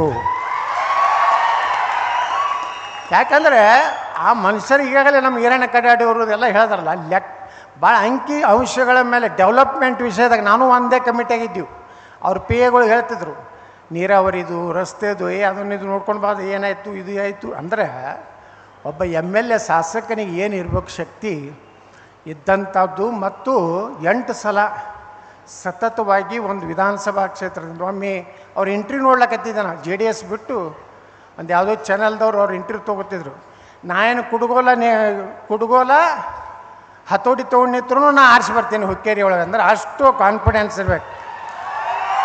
ಯಾವಾಗಲೂ ಹೇಳಿದ್ರೆ ಎಲ್ಲರೂ ಅವ್ರಿಗೆ ಯಾವುದೇ ಪಾರ್ಟಿ ಚಿಹ್ನೆ ಇರ್ಲಿಕ್ಕಂದ್ರೂ ನಡೀತಿತ್ತೇಳಿ, ಹಂಗೆ ಮತದಾರರು ಸಹಿತ ಚಲೋ ಅಭ್ಯರ್ಥಿ ಇದ್ದಂದ್ರೆ ಚಿನ್ನ ನೋಡಬಾರ್ದು, ಒಳ್ಳೆ ಯಾವದಾನ ಗುದ್ದಬೇಕು. ಹಂಗೆ ಅಂದ್ರೆ ಎಲ್ಲ ಪಾರ್ಟಿಗಳಿಗೆ ಹಂಚಿಕೆ ಬರ್ತದೆ.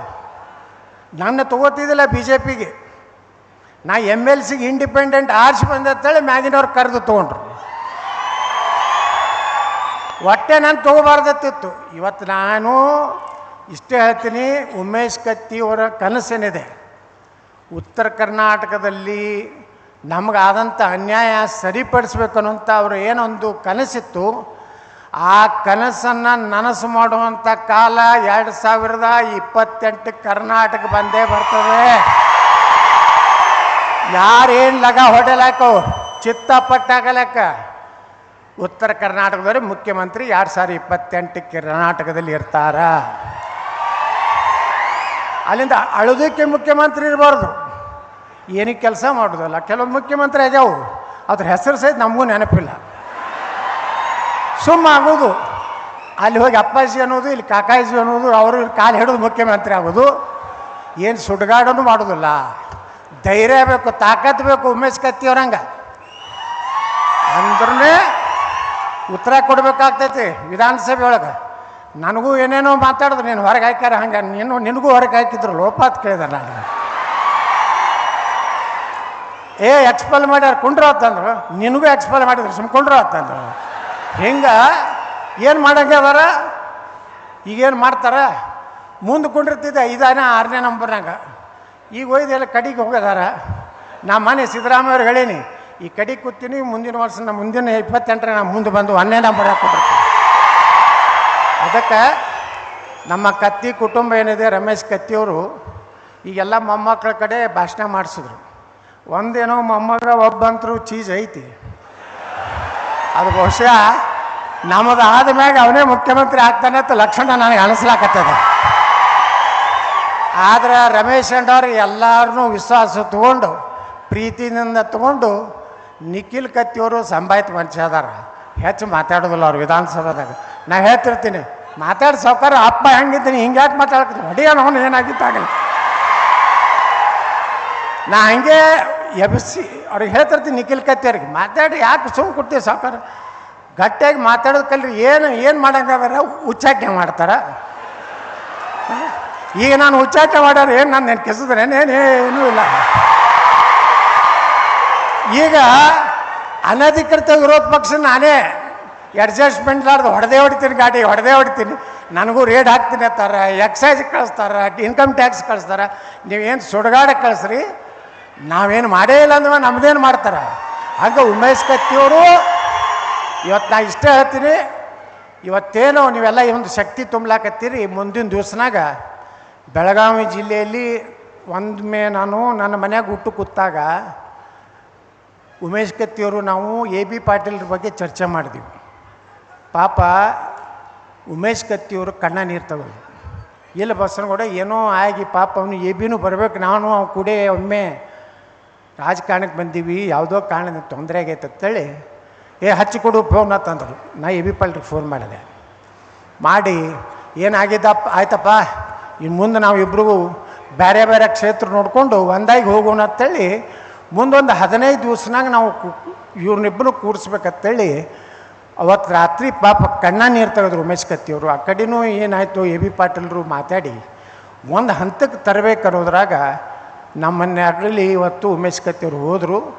ಅದಕ್ಕೆ ಬೆಳಗಾವಿ ಜಿಲ್ಲೆಯ ರಾಜಕಾರಣದಲ್ಲಿ ಶಕ್ತಿಗಳು ವಿಘಟನೆ ಆಗಿದ್ದು ಈಗ ಮತ್ತು ಒಂದೇ ಅಡೆ ಆಗ್ತಾ ಇದ್ದಾರೆ. ಎಲ್ಲರೂ ಒಂದಾಗ್ರಿ, ಎಲ್ಲ ಸಮಾಜದನ್ನು ತೊಗೊಂಡು ಬೆಳಗಾವಿ ಜಿಲ್ಲೆಯಲ್ಲೆಲ್ಲ ಇಡೀ ಉತ್ತರ ಕರ್ನಾಟಕದಲ್ಲಿ ನಾವು ಯಾವಾಗಲೂ ಉಮೇಶ್ ಕತ್ತಿಯವ್ರ ಜೊತೆಗೇ ಇರ್ತೀವಿ. ಆದರೆ ನಮ್ಮ ರಮೇಶ್ ಅಣ್ಣ ಕತ್ತಿಯವರು ಸ್ವಲ್ಪ ಭಾಳ ಸ್ಟ್ರಾಂಗ್ ಮಾತಾಡ್ತಾರೆ, ನನಗಿಂತ ಸ್ಟ್ರಾಂಗ್ ಮಾತಾಡ್ತಾರೆ. ಸ್ವಲ್ಪ ಸ್ಮೂತ್ ಆಗಬೇಕು, ಸ್ವಲ್ಪ ಸ್ಮೂತ್ ಆಗ್ಬೇಕು. ಸ್ವಲ್ಪ ಇಲ್ಲಿ ಏನೋ ಮುಳ್ಳೋದು ಬಂದಿದ್ದಂದ್ರೆ ಎಲ್ಲ ತೆಗೆದು ಸ್ಮೂತ್ ಆದ್ರೆ ತಕೋರಿ. ನಾವೇನು ಜಾತಿ ಗೀತಿ ಮಾಡೋಲ್ಲ. ಉಮೇಶ್ ಕತ್ತಿಯವರ ಸಲುವಾಗಿ ಯಾವುದೇ ಜಾತಿ ಇಲ್ಲ. ಅವರೊಬ್ಬ ಅಜಾತ ಶತ್ರು, ಅವರೆಲ್ಲರಿಗೂ ಪ್ರೀತಿ ಆದವರು. ನಿಮ್ಗೆ ಎಷ್ಟು ಪ್ರೀತಿ ಐತಿ ಕರ್ನಾಟಕದಲ್ಲಿ ಎಲ್ಲ ರಾಜಕಾರಣಿಗಳಲ್ಲಿಯೂ ಸಹ ಉಮೇಶ್ ಕತ್ತಿಯವ್ರ ಮ್ಯಾಗ ಪ್ರೀತಿ ಇದೆ, ಆ ಕುಟುಂಬದ ಪ್ರೀತಿ ಇದೆ. ನೀವೆಲ್ಲರೂ ಅವ್ರನ್ನ ಹೆಂಗೆ ಬೆಳೆಸಿದ್ರಿ, ಮುಂದಿನ ದಿವಸ ಅವ್ರ ಕುಟುಂಬವನ್ನು ಎಂದೂ ಕೈ ಕೊಡಬೇಡ್ರಿ. ಯಾಕಂದ್ರೆ ರೊಕ್ಕ ಭಾಳ ಆಟ ಆಡ್ತದೆ. ರೊಕ್ಕ ಭಾಳ ಆಟ ಆಡ್ತದೆ. ರೊಕ್ಕಕ್ಕೆ ಬಲಿ ಆಗಬೇಡ್ರಿ. ಎಲ್ಲ ದೇವ್ರ ಭಗವಂತ ಎಷ್ಟು ಸಮೃದ್ಧ ಕೊಟ್ಟಾನೆ ಬೆಳಗಾವಿ ಜಿಲ್ಲೆಯೊಳಗೆ. 1000 2000 ಭಾಳ ಆದ್ರೆ 2 ಲಕ್ಷ 1 ಲಕ್ಷ ಕೊಡ್ತಾರೆ ಒಂದೊಂದು ಲೀಟ್ರುಗಳಿಗೆ. ಆದರೆ ಎಷ್ಟು ದಿವಸದಲ್ಲ ಅವ್ರದ್ದು 1 ಲಕ್ಷ. ಅದಕ್ಕೆ ಅದ್ರ ಸಲುವಾಗಿ ನೀವು ರೊಕ್ಕಕ್ಕೆ ಮಾರ್ಕೋ ಅಂಥವ್ರು ಆಗಬೇಡ್ರಿ. ಒಂದಿಲ್ಲ ಒಂದು ದಿವಸ ಕರ್ನಾಟಕದಲ್ಲಿ ನಿಮ್ಮ ಆಶೀರ್ವಾದದ ಸರ್ಕಾರ ಬಂದೇ ಬರ್ತದೆ. ನಾವೆಲ್ಲರೂ ಕೂಡಿ ಉಮೇಶ್ ಕತ್ತಿಯವರ ಏನು ಉತ್ತರ ಕರ್ನಾಟಕವನ್ನು ಕನಸು ಕಂಡಾರಲ್ಲ, ಆ ಕನಸನ್ನು ಮೊದಲ ಹಂತದಲ್ಲಿ ಅಲ್ಲೇ ಇದು ಬಡ್ದಾಡ್ತೀವಿ. ಆಗದೇ ಇದ್ದರೆ ಒಂದಿಲ್ಲ ಒಂದು ದಿವಸ ಉಮೇಶ್ ಕತ್ತಿಯವರ ಕನಸು ನನಸು ಮಾಡಲಿಕ್ಕೆ ಕಂಕಣಬದ್ಧರಾಗ್ತೀವನಂತ ಮಾತು ಹೇಳಿ, ಈಗಂತರೂ ನಾ ಏನು ಮಾತಾಡಿದ್ರು ನನ್ನ ಮ್ಯಾಗೇನು ಹೈಕಮಾಂಡ್ ಇಲ್ಲ, ನೋಟಿಸ್ ಕೊಡುವುದಿಲ್ಲ, ಯಾವ ನೋಟಿಸ್ಗೆ ಅಂಜೋದಿಲ್ಲ. ಒಟ್ಟು ಉತ್ತರ ಕರ್ನಾಟಕ ವಿಚಾರ ಬಂದಾಗ ನಾನು ವಿಧಾನಸಭೆ ಒಳಗೆ ಗಟ್ಟಿಗೆ ಮಾತಾಡ್ತೀನೋ ಇಲ್ಲೋ. ನೀರಾವರಿ ಬಂದ್ರೆ ನಾನು ಮನೆ ಹೇಳಿದೆ 18 ಲಕ್ಷ ಎಕರೆ ನೀರಾವರಿ ಆಗ್ತದಪ್ಪ ಪುಣ್ಯಾತ್ಮ. 1 ಲಕ್ಷ ರೂಪಾಯಿ ಕೋಟಿ ಸಾಲ ತೆಗಿ, ಎಲ್ಲ 18 ಲಕ್ಷ ನೀರಾವರಿ ಮಾಡಿದ್ರೆ ನಿನ್ನ ಗ್ಯಾರಂಟಿ ತೊಗೊಂಡು ಯಾರಿಗೆ ಬೇಕಾಗೈತಿ, ನಮ್ಮದೇ ವಾರಂಟಿ ಆಗ್ತೈತಪ್ಪ. ಅದಕ್ಕೆ ರೈತರಿಗೇನು ಬೇಕಾಗಿಲ್ಲ, ಸರಿಯಾಗಿ ನೀರ ಒಂದು 10 ತಾಸು ಕರೆಂಟ್ ಆದ್ರೆ ನಿಮ್ಮ ಯಾವ ಗ್ಯಾರಂಟಿನೂ ಬೇಕಾಗಿಲ್ಲ, ಪ್ಯಾರಂಟಿನೂ ಬೇಕಾಗಿಲ್ಲ. ಅದಕ್ಕೆ ನಾ ಹೇಳ್ತೀನಿ, ನಮ್ಮ ಗುರಿ ಉತ್ತರ ಕರ್ನಾಟಕದ ಸಮಗ್ರ ಅಭಿವೃದ್ಧಿ, ನಮ್ಮ ಮಕ್ಕಳಿಗೆ ಒಳ್ಳೆಯ ಒಂದು ನೌಕರಿ, ಈ ರೀತಿಯ ಒಂದು ಸೃಷ್ಟಿ ಮಾಡುವಂಥ ಕಾಲ. ನಾವೆಲ್ಲರೂ ಕೂಡಿ ಉಮೇಶ್ ಕತ್ತಿಯವರ ಕನಸು ನಾವು ನನಸು ಮಾಡ್ತೀವಿ ಅಂತ ಪ್ರತಿಜ್ಞೆ ಮಾಡಿ ನಾನು ಮಾತು ಮುಗಿಸ್ತೀನಿ. ಬೋಲೋ ಭಾರತ್ ಮಾತಾ ಕಿ. ತಮ್ಮ ಬಲ ತುಂಬಿದ ನುಡಿಗಳೊಂದಿಗೆ ವೇದಿಕೆಯಲ್ಲಿ ಸಂಚಲನ ಮೂಡಿಸಿದ ಮಾನ್ಯರಿಗೆ ಧನ್ಯವಾದಗಳನ್ನು ಸಮರ್ಪಿಸ್ತಾ, ಇದ್ದರೆ ಇರಬೇಕ, ಹಿಂಗಿರಬೇಕ, ಅಣ್ಣ ತಮ್ಮರು ಅನ್ನೋ ಒಂದು ಮಾತು ಯಾರಿಗಾದ್ರೂ ಹೊಂದುತ್ತೆ ಅಂದ್ರೆ ಅದು ಲಿಂಗೈಕ್ಯ ಶ್ರೀ ಉಮೇಶ್ ಕತ್ತಿ ಸಾಹೇಬ್ರು ಮತ್ತು ರಮೇಶ್ ಕತ್ತಿ ಸಾಹೇಬ್ರಿಗೆ ಅಣ್ಣನ ಕುರಿತಾದ ಪ್ರೀತಿಯ ನುಡಿಗಳೊಂದಿಗೆ ವೇದಿಕೆಗೆ ಬರ್ತಾ ಇದ್ದಾರೆ. ಶ್ರೀ ರಮೇಶ್ ಕತ್ತಿ ಅವರು ನಿಮ್ಮೆಲ್ಲರ ಜೋರಾದ ಚಪ್ಪಾಳೆಗಳೊಂದಿಗೆ.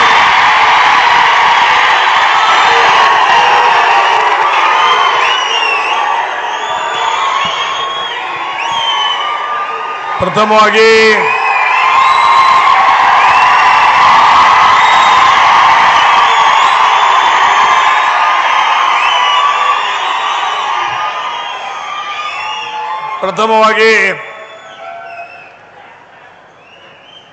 ನಮ್ಮ ಭಾಗದ ಆರಾಧ್ಯವರಾಗಿರ್ತಕ್ಕಂಥ ಕರ್ತೃ ಶ್ರೀ ದುರ್ದುಂಡೇಶ್ವರನ ಪಾದಗಳಿಗೆ ಅನಂತ ಕೋಟಿ ಪ್ರಣಾಮಗಳು ಸಲ್ಲಿಸಿ, ಈ ವೇದಿಕೆಯ ಮೇಲೆ ಆಸೀನರಾಗಿರ್ತಕ್ಕಂಥ ನಿಡಸೋಶಿಯ ಪರಮ ಪೂಜ್ಯರು ಮತ್ತು ಜೊತೆಗಿರುವ ಎಲ್ಲ ಪರಮ ಪೂಜ್ಯರಲ್ಲೇ ಅನಂತ ಕೋಟಿ ಪ್ರಣಾಮಗಳು ಸಲ್ಲಿಸಿ, ವೇದಿಕೆ ಮೇಲೆ ಆಸೀನರಾಗಿರ್ತಕ್ಕಂಥ ಯಾವತ್ತು ಹಾಜಿ ಮತ್ತು ಮಾಜಿ ಎಲ್ಲ ಶಾಸಕರು ಸಂಸದರಲ್ಲಿ ಅನಂತ ನಮಸ್ಕಾರಗಳು ಸಲ್ಲಿಸಿ, ಇವತ್ತಿನ ದಿವಸ ಬಹುಶಃ ನಮ್ಮ ಉಮೇಶ್ ಅಣ್ಣ ತನ್ನ 22ನೇ ವಯಸ್ಸಿನಲ್ಲಿ ಶಾಸಕರಾಗಿ 62ನೇ ವಯಸ್ಸಿನಲ್ಲಿ ನಿಮ್ಮೆಲ್ಲ ಬಿಟ್ಟು ಅಗಲಿದಂಥ ಒಂದು ಸಂದರ್ಭ. ಅವರ ಅಗಲಿಕೆ, ಅವರ 40 ವರ್ಷದ ಜೀವನ ಚರಿತ್ರೆ ರೈತರ ಜೊತೆಗೆ, ಯುವಕರ ಜೊತೆಗೆ, ಈ ಉತ್ತರ ಕರ್ನಾಟಕದ ಜೊತೆಗೆ ಅನೇಕ ಸಮಸ್ಯೆಗಳ ಜೊತೆಗೆ ಅವ್ರು ಹೋರಾಟ ಮಾಡಿದಂಥ ನನ್ನ ಅಣ್ಣ ಇವತ್ತು ನಿಮ್ಮ ಮುಂದೆ ಇಲ್ಲವ. ಆದ್ರೆ ಅವ್ನು ಮಾಡಿದ ಕೆಲಸ ಎಲ್ಲರೂ ಪ್ರತಿಯೊಂದು ಊರಾಗದಾವು, ಎಲ್ಲರೂ ಮನುಷ್ಯನಾಗದ ನಾವು. ಅದಕ್ಕೆ ಇವತ್ತು ನಮ್ಮಣ್ಣ ಎಲ್ಲ ಊರಾಗ ಕೆಲಸ ಮಾಡ್ಯಾನ. ನೀವೆಲ್ಲ ಹಂಗೆ ಬಂದಿಲ್ಲ, ನಿಮಗೆ ನಾವು ದುಡ್ಡು ಕೊಟ್ಟಿಲ್ಲ. ಉಮೇಶ್ ಅನ್ನೊಂದು ಅಣ್ಣಂದೊಂದು ಗ್ರಂಥ ಬಿಡುಗಡೆ ಐತಿ, ಬರ್ರಿ, ಎಲ್ಲ ಊರ ಕೆಲಸ ಮಾಡಿದ್ರು ಅದ್ರೊಳಗೆ ಬರ್ತೈತಿ. ಉತ್ತರ ಕರ್ನಾಟಕದಾಗ ಏನು ಮಾಡ್ಬೇಕು ಅನ್ನೋದ್ರ ಬಗ್ಗೆನೂ ಬರ್ದಾನು. ಬಂದು ನೀವೆಲ್ಲ ಸಾಕ್ಷಿ ಆಗಿರುತ್ತೇಳಿ ವಿನಂತಿ ಮಾಡ್ಕೊಂಡದಕ್ಕನ ಬರೇ ಕೇವಲ ಕತ್ತಿ ಮಾಡಿದ ಒಂದು ವಿನಂತಿಗೆ ಇವತ್ತು ದಿವಸ ನೀವೆಲ್ಲ ಕೂಡಿ ಇಲ್ಲಿ ಬಂದಿದ್ದೀರಿ ಅನ್ನೋ ಸಲುವಾಗಿ ನಾನು ತಮ್ಮೆಲ್ಲರಿಗೆ ಧನ್ಯವಾದಗಳನ್ನು ಹೇಳಲಿಕ್ಕೆ ಇಚ್ಛೆ ಪಡ್ತಾ ಇದ್ದೀನಿ. ಇವತ್ತು ನಾನು ಅನೇಕ ಜನರು ಉಮೇಶನ ವಿಷಯಗಳನ್ನು ಸಾಕಷ್ಟು ಜನರಿಗೆ ಗೊತ್ತಿರುವುದಿಲ್ಲ. ಒಬ್ಬ ಮುಖ್ಯಮಂತ್ರಿಗಳು ಮಾತನಾಡಿದರು, ಒಬ್ಬ ರಾಜ್ಯಸಭಾ ಸದಸ್ಯರು ಮಾತನಾಡಿದರು, ಒಬ್ಬ ಕಾಂಗ್ರೆಸ್ ಪಕ್ಷದ ಹಿರಿಯ ನಾಯಕರು ಮಾತನಾಡಿದರು. ಇವತ್ತು ದಿವಸ BJP ಇದ್ಕೊಂಡು ಸಾಕಷ್ಟು ತೊಂದರೆಗಳನ್ನು ಅನುಭವಿಸಿ ಉಚ್ಚಾಟಿತರಾಗಿ ಸಹಿತ ಅವರು ಇವತ್ತು ದಿವಸ ಮಾತನಾಡಿದರು. ಇವತ್ತು ಜೈನ್ ಸಮಾಜದ ಅಭಯನ ಪಾಟೀಲರು ಮಾತನಾಡಿದರು, ಸಂಜಯ್ ಪಾಟೀಲರು ಮಾತನಾಡಿದರು. ಅನೇಕ ಜನ ಇವತ್ತು ದಿವಸ ಉದಾಸಿ ಅವರು ಅಲ್ಲಿಂದ ಬಂದು ಮಾತನಾಡಿದರು. ಇಷ್ಟೆಲ್ಲ ಮಾತನಾಡಬೇಕಾದ್ರೆ ಅವನು ಅನ್ಯೋನ್ಯವಾಗಿರ್ತಕ್ಕಂಥ ಸಂಬಂಧ ಬಹುಶಃ ಜಾತ್ಯತೀತ ಪಕ್ಷಾತೀತ ನಾಯಕ ಯಾರಾದ್ರೂ ಇದ್ರೆ ಅದು ನಮ್ಮ ಅಣ್ಣ ಇದ್ದ ಅಂತ ನಾ ಇವತ್ತು ದಿವಸ ಭಾಳ ಹೆಮ್ಮೆಯಿಂದ ನಾ ಹೇಳ್ತೀನಿ. ಮತ್ತು ನೀವು 8 ಸಲ ಚುನಾವಣೆಗೆ ನಿಂತರ ಬೇರೆ ಬೇರೆ ಚಿನ್ನ ಮ್ಯಾಗ 5 ಸಲ ಆರಿಸಿ ಕಳಿಸಿದಿರಿ. ಬರೇ ನನಗೆ ಯಾವ ಚಿನ್ನ ಬೇಕಾಗಿಲ್ಪ, ಸಾವುಕಾರ ಹೆಸರು ಎಲ್ಲೈತೆ ಅದ್ರ ಮುಂದೆ ನಮ್ಮ ಸಿಕ್ಕ ಹಾಕ್ತಂತೇಳಿ ನೀವು ಒಂದು ದಿವಸ ಆಯ್ಕೆ ಮಾಡಿಕೊಟ್ಟಿದ್ದೀರಿ. ಆದರೆ ನಂದು ಅಪೇಕ್ಷೆ ಇನ್ನೊಂದು 8-10 ವರ್ಷ ಇರಬೇಕಾಗಿತ್ತು. ಆ 8-10 ವರ್ಷ ಇದ್ದಿದ್ರೆ ಈ ಉತ್ತರ ಕರ್ನಾಟಕದ ಚಿತ್ರನೇ ಬೇರೆ ಮಾಡ್ತಿದ್ದ ಅನ್ನೋಂಥ ಆತ್ಮವಿಶ್ವಾಸ ನನಗಿತ್ತು ಅನ್ನೋ ಮಾತನ್ನ ಈ ಸಂದರ್ಭದಲ್ಲಿ ಹೇಳ್ತಾ ಇದ್ದೀನಿ. ಇವತ್ತು ಅನೇಕ ವಿಷಯಗಳನ್ನು ಕೆಲವೊಂದು ಸಂದರ್ಭದಲ್ಲಿ ನಾವು ಹೇಳಬೇಕಾಗ್ತದೆ. ಇವತ್ತಿನ ದಿವಸ ತಾವೆಲ್ಲ ತಮ್ಮ ಊರಿನಿಂದ ಇಷ್ಟ ಸೋಯಾಬೀನ್ ರಾಶಿ ಅದಾವ, ನನಗೆ ಗೊತ್ತೈತಿ, ತ್ರಾಸ ಆಗ್ತೈತಿ. ನಿಮಗೆ ಹೊಲದಾಗ ರಾಶಿ ಬಿಟ್ಟು ಬಂದಿದ್ದೀರಿ, ಗೊತ್ತೈತಿ. ಆದರೂ ಎಲ್ಲ ನಿಮ್ಮ ತೆಗೆದ ಬಿಟ್ಟು ಇವತ್ತು ದಿವಸ ನಮ್ಮ ದೊಡ್ಡ ಸಾಹುಕಾರ ಸಲುವಾಗಿ ನಾವು ಬರ್ತೀವಿ ಅಂತೇಳಿ ಇವತ್ತು ದಿವಸ ನೀವು ಬಂದಿದ್ದೀರಿ. ಆ ದೊಡ್ಡ ಸಾಹುಕಾರ ಮ್ಯಾಗಿನ ಪ್ರೀತಿಗೆ ಇವತ್ತು ದಿವಸ ನೀವು ಬಂದಿದ್ದೀರಿ. ಆ ಭಾವನೆ ಇಟ್ಟುಕೊಂಡು ಇವತ್ತು ವಿಶೇಷವಾಗಿ ಉತ್ತರ ಕರ್ನಾಟಕದಲ್ಲಿ ಅಥವಾ ಕರ್ನಾಟಕದಲ್ಲಿ ಕಾಣದ ಕೈಗಳು ಇವತ್ತಿನ ದಿವಸ ನಮ್ಮ ಇನ್ನುಳಿದ ಎಲ್ಲ ಸಮಾಜ, ಇವತ್ತು ಹಾಲ್ಮ ಸಮಾಜ ಇರಬಹುದು, ಲಿಂಗಾಯತ ಸಮಾಜ ಇರಬಹುದು, ಜೈನ್ ಸಮಾಜ ಇರಬಹುದು, ಇವತ್ತು ಎಲ್ಲ ಸಮಾಜಗಳಲ್ಲಿ ಇವತ್ತು ದಿವಸ ಕಾಣಲಾರದ ಕೈಗಳು ಇವತ್ತು ದಿವಸ ನಮ್ಮ ಬೇರನ್ನ ಕಟ್ ಮಾಡಕತ್ತಾರ. ಅದರ ಸಲುವಾಗಿ ಇವತ್ತಿನ ದಿವಸ ಬಸವನಗೌಡ ಪಾಟೀಲ್ರನ್ನ ನಾನು ಭಾರತೀಯ ಜನತಾ ಪಕ್ಷಕ್ಕೆ ಹೈಕಮಾಂಡ್ವರಿಗೆ ವಿನಂತಿಯನ್ನು ಮಾಡ್ತಾ ಇದ್ದೇನೆ. ನನ್ನ ತಾಲೂಕಿನ ಮತಕ್ಷೇತ್ರದ ಹುಕ್ಕೇರಿ ತಾಲೂಕಿನ ಜನರ ಮುಖವಾಗಿ, ನನ್ನ ಬೆಳಗಾವಿ ಜಿಲ್ಲೆಯ ಜನತೆ ಪರವಾಗಿ, ಉತ್ತರ ಕರ್ನಾಟಕದ ಜನರ ಪರವಾಗಿ ನಾನು ಇವತ್ತು ದಿವಸ ಹೈಕಮಾಂಡಲ್ಲಿ ವಿನಂತಿಯನ್ನು ಮಾಡ್ತಾನೆ. ಆದಷ್ಟು ಬೇಗ ಬಸವನಗೌಡ ಪಾಟೀಲ್ರನ್ನ ಭಾರತೀಯ ಜನತಾ ಪಕ್ಷಕ್ಕೆ ಸೇರಿಸ್ಕೊಳ್ಬೇಕು ಅನ್ನೋದು ಮಾತನ್ನು ಈ ಸಂದರ್ಭದಲ್ಲಿ ಹೇಳಕ್ಕೆ ಇಚ್ಛೆ ಪಡ್ತಾ ಇದೆ. ಅವ್ರು ಸೇರ್ಕೋಬೇಕು. ಅವ್ರೆಲ್ಲದ ಉತ್ತರ ಕರ್ನಾಟಕ ಬಡವಾಗ್ತೈತಿ. ನಮ್ಮನ್ನು ಹೇಳೋರು ಕೇಳೋರೇನಾಗ್ತಾರೋ. ಅದರ ಸಲುವಾಗಿ ಇವತ್ತು ದಿವಸ ಬಸವನಗೌಡ ಯತ್ನಾಳ್ ಪಾಟೀಲ್ರನ್ನ ಯಾವುದೇ ಷರತ್ತುಗಳನ್ನ ಹಾಕದೆ ಉತ್ತರ ಕರ್ನಾಟಕದ ಹೊರದೈ ಸಾಮ್ರಾಟ್ನಂದಿರ್ತಕ್ಕಂಥ ಬಸವನಗೌಡ ಪಾಟೀಲರನ್ನ ಕೂಡಲೇ ಭಾರತೀಯ ಜನತಾ ಪಕ್ಷ ತಗೋಬೇಕು ಅನ್ನೋಂಥ ಒತ್ತಾಯವನ್ನು ನಾನು ಭಾರತೀಯ ಜನತಾ ಪಕ್ಷಕ್ಕೂ ಮಾಡ್ತೀನಿ. ವೈಯಕ್ತಿಕವಾಗಿ ಅವ್ರು ತಗೊಂಡ್ರೆ ತಾವು ಬರಬೇಕಂತ ಇವತ್ತು ದಿವಸ ಬಸವನಗೌಡ ಯತ್ನಾಳ್ ಅವರಿಗೂ ನಾ ಈ ವಿನಂತಿಯನ್ನು ಮಾಡ್ತೀನಿ ಮಾತನ್ನ ಈ ಸಂದರ್ಭದಲ್ಲಿ ಹೇಳಲಿಕ್ಕೆ ಇಚ್ಛೆ ಪಡ್ತಾ ಇದ್ದೀನಿ. ಅದೇ ತೆರನಾಗಿ ಉದಾಸಿಯವರು ಮಾತಾಡಿ ಹೋದ್ರು. ಉದಾಸಿಯವ್ರದ್ದು ಪರಿಸ್ಥಿತಿ ಹೆಂಗಾತು. ಉದಾಸಿಯವರು ಸ್ವತಂತ್ರ ಇವತ್ತು ಭಾರತೀಯ ನಮ್ಮ ಜನತಾ ಪರಿವಾರದಿಂದ ಬಂದಂಥ ಜನ ಬಂದು ಕಡೆಗೆ BJP ಜಾಯ್ನಿಂಗ್ ಎಲ್ಲ ಮಾಡಿದ್ರು. ಆಕಸ್ಮಿಕ ಅವರು ಅಧಿಕಾರದಾಗೆಲ್ಲ ತಿರ್ಕೊಂಡ್ರು. ಅವರು ತಿರ್ಕೊಂಡಾಗ ಸ್ವತಃ ನಾನು ಹೋಗಿ ಹೇಳಿ, ಶಿವಕುಮಾರ್ MP ಅದಾನ ಖರೆ, ಈ ಸಲ ಅವರ ಸೊಸಿಗೆ ನೀವು ಟಿಕೆಟ್ ಕೊಡ್ರಿ, ಆರಿಸ್ತರೋ ಜವಾಬ್ದಾರಿ ನಂದೈತಿ, ಅವ್ರ ಸೊಸಿಗೆ ಟಿಕೆಟ್ ಕೊಡುವಂತ ನಾನು ಹೋಗಿ ವಿನಂತಿ ಮಾಡಿ. ಆದರೆ ಕೊನೆ ಹಂತಕ್ಕೆ ಅದನ್ನು ಕೊಡಲಿಲ್ಲ, ಬೇರೆಯವ್ರು ಕೊಟ್ಟರು. ಬೇರೆಯವ್ರು ಕೊಟ್ಬಿಡಿ ಇವತ್ತು ದಿವಸ BJP ಅಲ್ಲಿ ಸೋಲೋದ್ರ ಮುಖಾಂತರ ಇನ್ನೊಂದು ಕಾಂಗ್ರೆಸ್ ಇವತ್ತು ದಿವಸ ಆಯ್ಕೆಯಾಗಿ ಬಂತು. ಅದು ಮಣಿತನ ಇವತ್ತು ದಿವಸ ಆ ಒಂದು 3-4 ಜಿಲ್ಲೆಗಳಲ್ಲಿ ಉದಾಸಿ ಮಣಿತನ ಸಹಿತ ತನ್ನದೇ ಆಗಿರ್ತಕ್ಕಂಥ ಹೋಟನ್ನು ಹೊಂದಿದೆ. ಅದಕ್ಕೆ ಬರುವಂಥ ದಿನಮಾನಗಳಲ್ಲಿ ಶಿವಕುಮಾರ್ ಉದಾಸಿ ಅವರನ್ನು ಸಹಿತ ವಿಧಾನಸಭೆಯ ಒಬ್ಬ ಸದಸ್ಯ ನನ್ನ ಸಲುವಾಗಿ ಟಿಕೆಟ್ ಕೊಡಬೇಕು ಅನ್ನೋಂಥ ಮಾಗಣಿಯನ್ನು ನಾನು ಮಾಡಲಿಕ್ಕೆ ಇಚ್ಛೆ ಪಡ್ತಾ ಇದ್ದೀನಿ.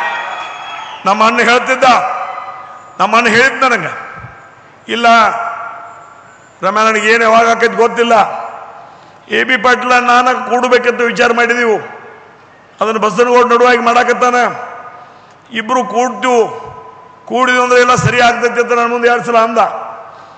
ಅವಾಗ ಅಂದಾಗ ನನಗೊಂದು ಮಾತು ಹೇಳಿದ, ಯಾವಾಗ ನನಗೆ ಏನ್ರ ಆದ್ರೆ ನೀ ಯಾರ ಕಡೆ ಹೋಗಬೇಡ, ಪ್ರಕಾಶ್ ಹುಕ್ಕೇರಿ, ಪ್ರಭಾಕರ್ ಕೋರೆ, AB ಪಾಟೀಲ್ರನ್ನ 3 ಮಂದಿನ ಏನ್ರ ಕೇಳಿ ನೀ ಹೆಜ್ಜೆ ಇಡೋದು ನನಗೆ ಹೇಳಿದ್ದ. ಆ ಪ್ರಕಾರ ಪ್ರಕಾಶನ ಹುಕ್ಕೇರಿ ಇರೋದು, ಪ್ರಭಾಕರನ ಕೋರೆ ಇರ್ಬೋದು, ಕುಮಾರನ ಅಂದ್ರೆ AB ಪಾಟೀಲ್ ಇರೋದು, ಅವ್ರ ಗಮನಕ್ಕೆ ವಿಷಯಗಳನ್ನ ತಂದು ನಾ ಇವತ್ತು ದಿವಸ ಹೆಜ್ಜೆಯನ್ನು ಇಡಾಕತ್ತೀನಿ. ಆದರೆ ಇವತ್ತಿನ ದಿವಸ ಮೊನ್ನೆ ಹೇಳಿದ್ನಿ, ಇದೀಗ ಅವ್ರು ಹೇಳಿದ್ರು ಭಾಷಣ ಮಾಡುವಾಗ, ಇವತ್ತು ದಿವಸ ಈರಣ್ಣ ಕದಡಿ ಅವರು ನೋವಿನ ಮನುಷ್ಯನಿಂದ ಹೇಳಿದ್ರು, ಉಮೇಶ್ ಕತ್ತಿ ಅವರು ತೀರಿ ಹೋದ ನಂತರ ರಮೇಶ್ ಕತ್ತಿ ಯಾಕೆ ಹಿಂಗಾದ, ಯಾಕೆ ಸುಮ್ಮನಾದ ಅಂತ ಹೇಳಿ. ಆದರೆ 60 ವರ್ಷ ಇಬ್ರು ಕೂಡಿ ಬಂದಿದ್ವಿ ನಾವು.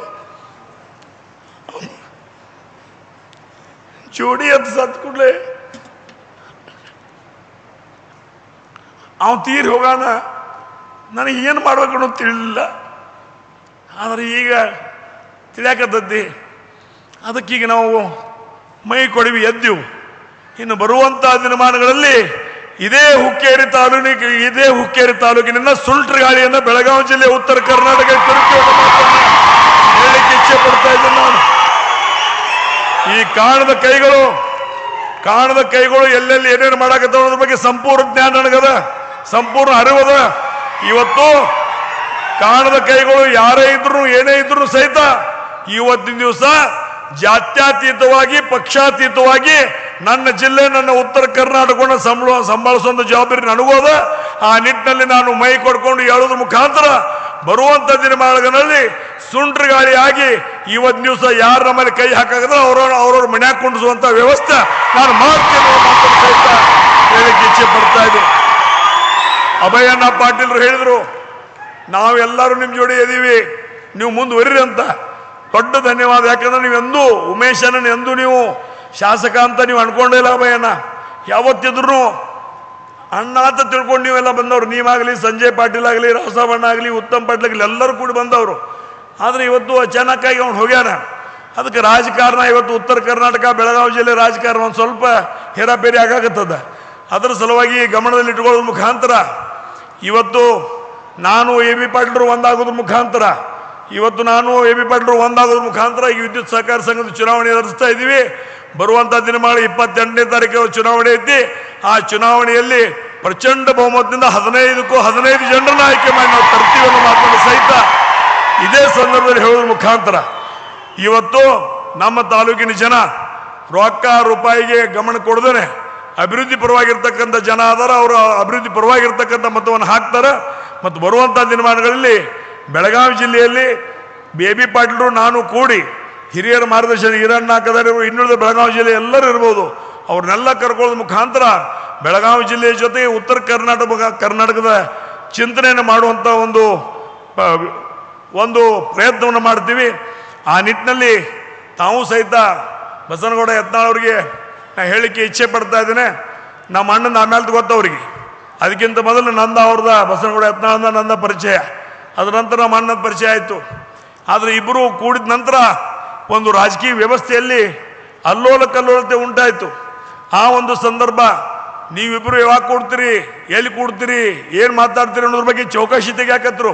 ಅದನ್ನು ನಮ್ಮ ಅಣ್ಣ ನನಗೆ ಹೇಳ್ತಿದ್ದ, ಬಸವನಗೌಡ ಪಾಟೀಲ ನಾನು ಕೂಡ್ಕೊಳ್ಳೆ ನಮ್ಮ ಮ್ಯಾಗ ಒಂದು 10 ಮಂದಿನ ನೋಡಾಕ ಬಿಡ್ತಾರೋ, ಎಲ್ಲಿ ಹೋಗ್ತಾರೋ, ಏನು ಮಾತಾಡ್ತಾರೋ ಅನ್ನೋದನ್ನು ಅದನ್ನು ನನಗೆ ಹೇಳ್ತಿದ್ದ. ಆದರೆ ಇವತ್ತು ಅವನ ವಿಚಾರಗಳು ನಿಮ್ಮ ವಿಚಾರಗಳು ಒಂದಾದವ. ವಿಶೇಷವಾಗಿ ಉತ್ತರ ಕರ್ನಾಟಕ ಆಗ್ತಿರ್ತಕ್ಕಂಥ ಅನ್ಯಾಯ, ಅವೇನು ಕರ್ನಾಟಕ ಹೊಡಿಬೇಕು ಅನ್ನುವಂಥ ಮನಸ್ಸು ಅವನಲ್ಲಿ ಇದ್ರಿಕಿಲ್ಲ. ಆದರೆ ಅವನಲ್ಲಿ ಏನಿತ್ತು ಅಂದರೆ ಕರೆಂಟ್ ನಮ್ಮದು ಅದನ್ನ ಅಲ್ಲಿ ಬೆಂಗಳೂರಿಗೆ ಹೋಯ್ತೀರಿ, ನಮಗೆ ಬೆಳತಕ ರಾತ್ರಿ ನೀರು ಹಸಾಕಿಸ್ತೀರಿ. ಇದನ್ನ ಇಲ್ಲಿ ನದಿಗಳು ಅಂದ್ರೆ ನಮ್ಮಲ್ಲಿ ಕರೆಂಟ್ ಸಿಕ್ಕಾಪಟ್ಟೆ ಉತ್ಪನ್ನ ಆಕೈತಿ. ನಾವು ಬೆಳತಕ ನೀರು ಹಸೋದು, ಅಲ್ಲಿ ಹೋಗಿ ಅದು ಬೆಂಗಳೂರಾಗ ಲೈಟ್ ಹಚ್ಚೋದು, ಹದಿ ಮ್ಯಾಗ ಲೈಟ್ ಹಚ್ಕೊಂಡು ಕೊಂಡಿರ್ತಾರೆ. ಹೀಗೆಲ್ಲ ವಿಶೇಷವಾಗಿ ಅನೇಕ ತೊಂದರೆ. ಇದೇಗ ಅಣ್ಣ ಹೇಳಿದ, ಬರೀ ನೀವು 4.25 ಆಲಮಟ್ಟಿ ಡ್ಯಾಮನ್ನು 1 ಲಕ್ಷ ಕೋಟಿ ಕೊಟ್ರೆ 4.25 ಮೀಟರ್ ಎತ್ತರ ಮಾಡ್ರೆ 18 ಲಕ್ಷ ಎಕರೆ ನೀರಾವರಿ ಆಗ್ತೈತೆ ಅನ್ನೋ ಮಾತನ್ನು ಇವತ್ತು ದಿವಸ ಅವ್ರು ಹೇಳಿದ್ರು. ಇದ್ರ ಬಗ್ಗೆ ಚಿಂತನೆ ಮಾಡ್ತಾ ಇದ್ದ, ಇದರ ದೂರದೃಷ್ಟಿ ಇಟ್ಕೊಂಡು ಚಿಂತನೆ ಮಾಡ್ತಾ ಇದ್ದಾರ. ನಮ್ಮ ಮಕ್ಕಳು, ಮೊಮ್ಮಕ್ಕಳು, ಮರಿಮಕ್ಕಳಿಗೆ ಸಹಿತ ನೀರಾವರಿ ಸಮಸ್ಯೆ ಬಂದಿರಬಾರ್ದು, ನೌಕರಿ ಸಮಸ್ಯೆ ಬಂದಿರಬಾರ್ದು ಅನ್ನುವಂಥ ಭಾವನೆ ಇಟ್ಕೊಂಡು ಉಮೇಶನ್ನ ಕೆಲಸ ಮಾಡ್ತಿದ್ದ. ಆದರೆ ಅವನು ಇವತ್ತು ನಮ್ಮ ನಡು ಇಲ್ಲ. ಆದ್ರೆ ಅವನ ವಿಚಾರಗಳು ಇವತ್ತು ದಿವಸ ಆ ಪುಸ್ತಕದಾಗ ಅದಾವ. ಆ ಪುಸ್ತಕನ ಮುಂದಿಟ್ಟುಕೊಂಡು ಅವನ ಮಾರ್ಗದರ್ಶನದಲ್ಲಿ ಅವನನ್ನು ಜೀವಂತವಾಗಿ ಇಡುವ ಸಲುವಾಗಿ ಅವನು ಕಂಡಿರ್ತಕ್ಕಂಥ ಕನಸುಗಳನ್ನು ನನಸು ಮಾಡುವತ್ತ ನಾವು ನೀವೆಲ್ಲ ಪ್ರಯತ್ನ ಮಾಡೋಣ. ಇವತ್ತು ದಿವಸ ಎಲ್ಲ ವೇದಿಕೆ ಮೇಲೆ ಜಾತ್ಯತೀತವಾಗಿ ಪಕ್ಷಾತೀತವಾಗಿ ನಾಯಕರು ಬಂದಿದ್ದಾರೆ. ನೀವು ಸಹಿತ ನಮ್ಮ ತಾಲೂಕಿನಲ್ಲಿ ಮೊದಲಿಂದ ವ್ಯವಸ್ಥೆ ಐತಿ. ಜಾತ್ಯತೀತ ಪಕ್ಷಾತೀತ ಅನ್ನೋದು ನಮ್ಮ ಹುಕ್ಕೇರಿ ತಾಲೂಕಿಗೆ ಸಂಬಂಧನೇ ಇಲ್ಲ. ಎಲ್ಲಿ ಕತ್ತಿ ಕುಟುಂಬ ಪಾಟೀಲ್ ಕುಟುಂಬ ಆಯ್ತು ಅಲ್ಲಿ ನಮ್ಮ ಮತದಾರರು ಇರ್ತಾರೋ ಅನ್ನೋಂಥ ಮಾತನ್ನು ಸಹಿತ ಇದೇ ಸಂದರ್ಭದಲ್ಲಿ ಹೇಳಲಿಕ್ಕೆ ಇಚ್ಛೆ ಪಡ್ತಾ, ಇವತ್ತು ಒಂದು ಮಾತಿಗೆ ನೀವು ಕೊಡ್ರಿ, ಎಲ್ಲರೂ ಕೈ ಎತ್ತಿ ಹೇಳ್ರಿ, ಬಸನಗೌಡ ಯತ್ನಾಳ್ ಪಾಟೀಲ್ ಅವರು ಬಿಜೆಪಿಗೆ ಬರಬೇಕು ಅಂತ ಒತ್ತಾಯ ನಿಮ್ದು ಐತೋ ಇಲ್ಲೋ?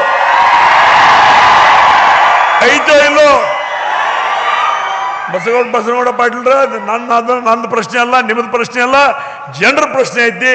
ಜನರ ಶಬ್ದಕ್ಕೆ ಇವತ್ತು ದಿವಸ ನಾನು ಸಣ್ಣವ, ನೀವು ಸಣ್ಣವ. ಅದ್ರ ಸಲುವಾಗಿ ಪಕ್ಷ ಆಹ್ವಾನ ಕೊಟ್ರೆ ಪಕ್ಷ ನಿಮ್ಮನ್ನು ಕರಿತಂದ್ರೆ ಇವತ್ತು ದಿವಸ ನೀವು ಬರಬೇಕು.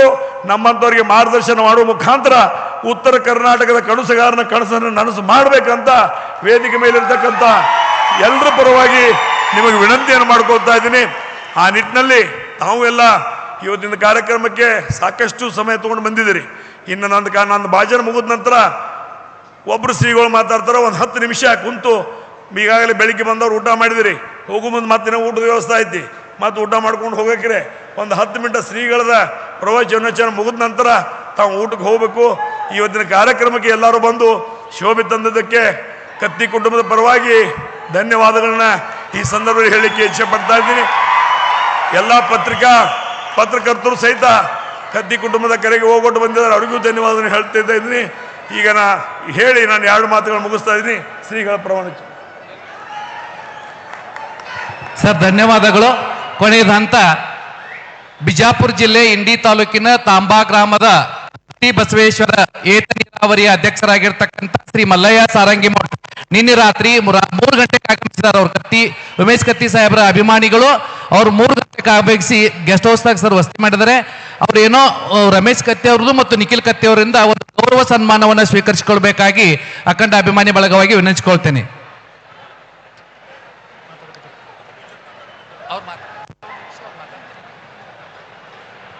ಸನ್ಮಾನ ತಗೊಂಡ್ ಬನ್ನಿಕ್ಕಿ.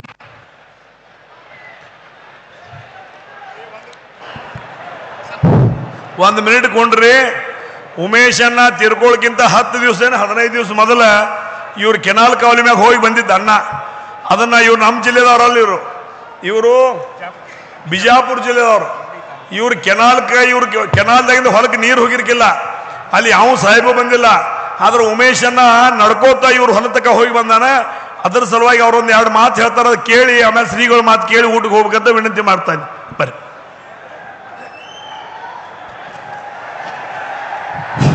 ಹಲವು ಮಾತೇಕಿನ್ನು ನೀನೊಲಿದು ಪಾದವನಿಟ್ಟ ನೆಲವೇ ಸುಕ್ಷೇತ್ರವಯ್ಯ, ಜಲವೇ ಪಾವನ ತೀರ್ಥವಯ್ಯ, ಸುಲಭದಿ ಕೃಪೆಯಾಗು ಶ್ರೀ ಗುರುವೆ. ಪ್ರಪ್ರಥಮದಲ್ಲಿ ಈ ಭವ್ಯ ದಿವ್ಯ ವೇದಿಕೆಯನ್ನು ಅಲಂಕರಿಸಿರ್ತಕ್ಕಂಥ ಪರಮ ಪೂಜ್ಯ ಎಲ್ಲ ಶ್ರೀಗಳ ಶ್ರೀಪಾದ ಚರಣಗಳಲ್ಲಿ ಅನಂತ ಅನಂತ ಕೋಟಿ ಪ್ರಣಾಮಗಳನ್ನು ಸಲ್ಲಿಸಿ, ವೇದಿಕೆಯ ಮೇಲೆ ಉಪಸ್ಥಿತರಿರುವಂಥ ಎಲ್ಲ ರಾಜಕೀಯ ಗಣ್ಯಮಾನ್ಯರನ್ನು ಹೃದಯಪೂರ್ವಕವಾಗಿ ನಮಸ್ಕರಿಸುತ್ತಾ, ಯಾವ ಕತ್ತಿ ಸಾಹೇಬರ ಅಭಿಮಾನ ಬಳಗ ಏನು ಬಂದಿರಿ ತಮ್ಮೆಲ್ಲರನ್ನ ಹೃದಯ ಸ್ಪರ್ಶಿ ನಮಸ್ಕರಿಸುತ್ತಾ, ಇನ್ನು ಸಾಹೇಬರ ಬಗ್ಗೆ 1-2 ಮಾತಂದರೆ, ಸುಮಾರು 50 ವರ್ಷಗಳ ಕಾಲ ನಮ್ಮ ಗುತ್ತಿ ಬಸವಣ್ಣ ಏತ ನೀರಾವರಿ ಕಾಲುವೆ 147 ಕಿಲೋಮೀಟರ್ವರೆಗೆ ಕಾಲುವೆ ಆಗಿತ್ತು, ನೀರು ಬಂದಿದ್ದಿಲ್ಲ. 11/3/2022ರಲ್ಲಿ ನಾವು ಹೋರಾಟ ಮಾಡಿದಾಗ ಸನ್ಮಾನ್ಯ ಶ್ರೀ ಕತ್ತಿ ಸಾಹೇಬರು ಬಿಜಾಪುರ ಜಿಲ್ಲೆಯ ಉಸ್ತುವಾರಿ ಸಚಿವರಾಗಿದ್ದರು. ಆವಾಗ ಬಂದು 16 ಕೋಟಿಗಳನ್ನು ಬೆಳಗ್ಗೆ 11 ಗಂಟೆಗೆ ಶಾಂಕ್ಷನ್ ಮಾಡುವಂತ ತಿಳ್ಕೊಂಡು ಶಿವಾನಂದ ಬೆಲ್ಲದವರಿಗೆ ಹೇಳ್ತಾರೆ. 7 ಗಂಟೆಗೆ ದುಡ್ಡು ಶಾಂಕ್ಷನ್ ಆಗಿ ಬರ್ತದೆ. 15 ದಿನಗಳಲ್ಲಿ 8 ಮೋಟಾರ್ಗಳನ್ನು ಪುನಃ ನಿರ್ಮಾಣ ಮಾಡಿ, ಅಂದರೆ ರಿಪೇರಿಯನ್ನು ಮಾಡಿ, ಕಾಲುವೆಗೆ ಶೀಲ್ಡು ಮತ್ತು ಜಂಗಲ್ ಕಟ್ಟಿಂಗನ್ನು ಕೇವಲ 40 ದಿನಗಳಲ್ಲಿ ನಮ್ಮ ಕಾಲುವೆಗೆ ನೀರು ಹರಿದು ಬಂದು ನಿರಂತರವಾಗಿ ಕಾಲುವೆ ತುಂಬಿ ಹೋಗ್ತದೆ. ಅದು ಸಾಹೇಬರ ಒಂದು ಸಾಧನೆ ಮತ್ತು ಅವರು ಮಾಡಿರ್ತಕ್ಕಂಥ ಒಂದು ಘನಕಾರ್ಯದಿಂದ ಇಡೀ ನಮ್ಮ ಭಾಗ 1,56,000 ಎಕರೆ ನೀರಾವರಿ ಆಗಿದೆ. ಅಂಥ ಒಂದು ಸಾಧನೆ ಮಾಡಿರ್ತಕ್ಕಂಥ ಮಹಾನ್ ವ್ಯಕ್ತಿಯ ಒಂದು ಕಾರ್ಯಕ್ರಮ ನಮಗೆ ಕರೆ ಕೊಟ್ಟಾಗ ನಮ್ಮ ಇಡೀ ಸಮಿತಿಯ ಎಲ್ಲ ಕಾರ್ಯಕರ್ತರು ಸುಮಾರು 2 ಕ್ಲೋಸರ್ ತೆಗೆದುಕೊಂಡು ಆ ಕಾರ್ಯಕ್ರಮ ನಿನ್ನೆ ರಾತ್ರಿ 3 ಗಂಟೆಯಿಂದ ಬಂದು ನಾವು ಕುಳಿತಿದ್ದೀವಿ. ಅದಕ್ಕೆ ದಯಮಾಡಿ ತಾವೆಲ್ಲರೂ ಅಂಥ ಒಂದು ಮಹಾನ್ ವ್ಯಕ್ತಿಯ ಜೀವನದ ಒಂದು ಗ್ರಂಥ ಇವತ್ತು ಬಿಡುಗಡೆ ಮಾಡಿದ್ದಾರೆ. ಅವರ ಮಾರ್ಗದಲ್ಲಿ ನಾವು ನೀವುಗಳೆಲ್ಲ ನಡೆದಿದ್ದಾದರೆ ಈ ಉತ್ತರ ಕರ್ನಾಟಕದ ಒಂದು ಏಳಿಗೆ ಆಗ್ತದೆ ಅನ್ನತಕ್ಕಂಥ ಮಾತನ್ನು ಇಟ್ಕೊಂಡು ನನ್ನ 2 ಮಾತಿಗೆ ವಿರಾಮ ಕೊಡ್ತೇನೆ. ಜೈ ಹಿಂದ್, ಜೈ ಕರ್ನಾಟಕ.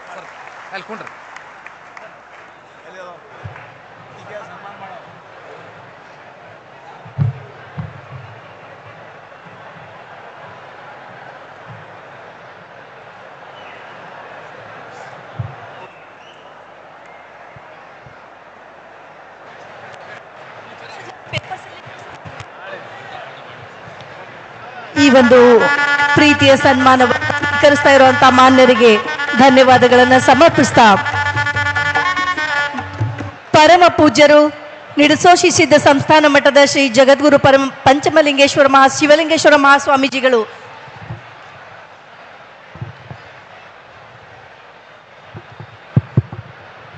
ವೇದಿಕೆ ಮೇಲೆ ಆಸೀನರಾಗಿರುವ ಎಲ್ಲ ಪೂಜ್ಯರಲ್ಲಿ ಶರಣಾರ್ಥಿಯನ್ನು ಸಲ್ಲಿಸಿ, ವೇದಿಕೆ ಮೇಲೆ ಆಸೀನರಾಗಿರುವ ಎಲ್ಲ ರಾಜಕಾರಣಿಗಳಲ್ಲಿ, ಆಗಮಿಸಿರುವ ಎಲ್ಲ ಉಮೇಶ್ ಕತ್ತಿಯವರ ಅಭಿಮಾನಿಗಳಲ್ಲಿ, ಕತ್ತಿ ಬಂಧುಗಳಲ್ಲಿ, ಆಗಮಿಸಿರುವ ಎಲ್ಲ ಶರಣೆಯರು ಎಲ್ಲರಿಗೂ ಶರಣಾರ್ಥಿಗಳು.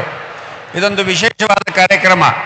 ಅಂದರೆ ಒಂದು ಪುಸ್ತಕ ಮನುಷ್ಯನನ್ನು ಎಷ್ಟು ಚೆನ್ನಾಗಿ ಬದಲಾವಣೆ ಮಾಡ್ತದೆ ಅನ್ನೋದಕ್ಕೆ ಅಂಟು ದಿ ಲಾಸ್ಟ್ ಅಂತಂತ ಹೇಳಿ ಒಂದು ಗಾಂಧೀಜಿಯವರು ಒಂದು ಪುಸ್ತಕವನ್ನು ಓದ್ತಾರೆ ಇಂಗ್ಲೀಷ್ನಲ್ಲಿ. ಇಡೀ ಅವ್ರ ಜೀವನವೇ ಬದಲಾವಣೆ ಆಗ್ತಕ್ಕಂಥ ವ್ಯವಸ್ಥೆ ಬರ್ತದೆ. ಹಾಗೆ ಮನುಷ್ಯ ಒಳ್ಳೆಯ ಪುಸ್ತಕಗಳನ್ನು ಓದುವುದರಿಂದ ನಮ್ಮ ಮನಸ್ಸುಗಳು ಸಹಿತ ಏನು ಮಾಡಬೇಕು ಸಮಾಜಕ್ಕೆ ಅನ್ನೋ ಒಂದು ಚಿಂತನೆ ಬರ್ತದೆ.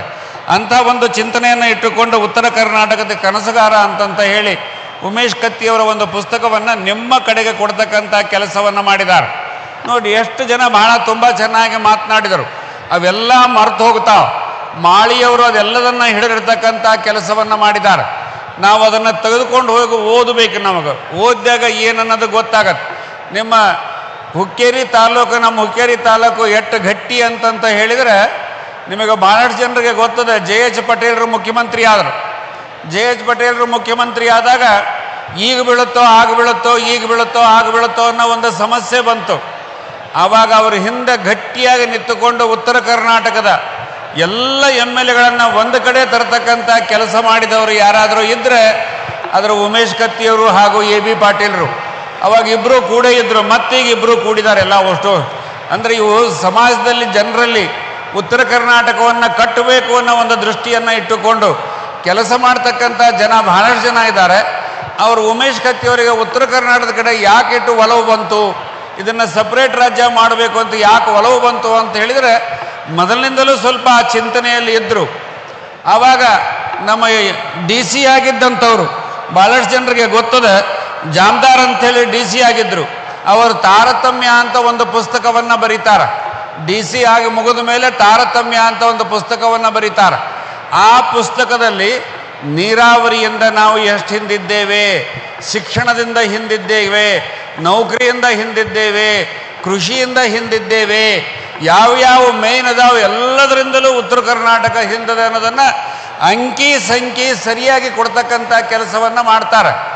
ಇದನ್ನು ರೀಪ್ರಿಂಟ್ ಮಾಡಿಸ್ಬೇಕಾಗಿರ್ತದೆ. ನಾಗೇಶನ್ನವರು ಅವ್ರ ಮನೆಗೆ ಹೋಗ್ತಾರೆ. ಇವರು ವಿಧಾನಸೌಧದಾಗ ಇದನ್ನು ಎತ್ತಿರ್ತಾರೆ.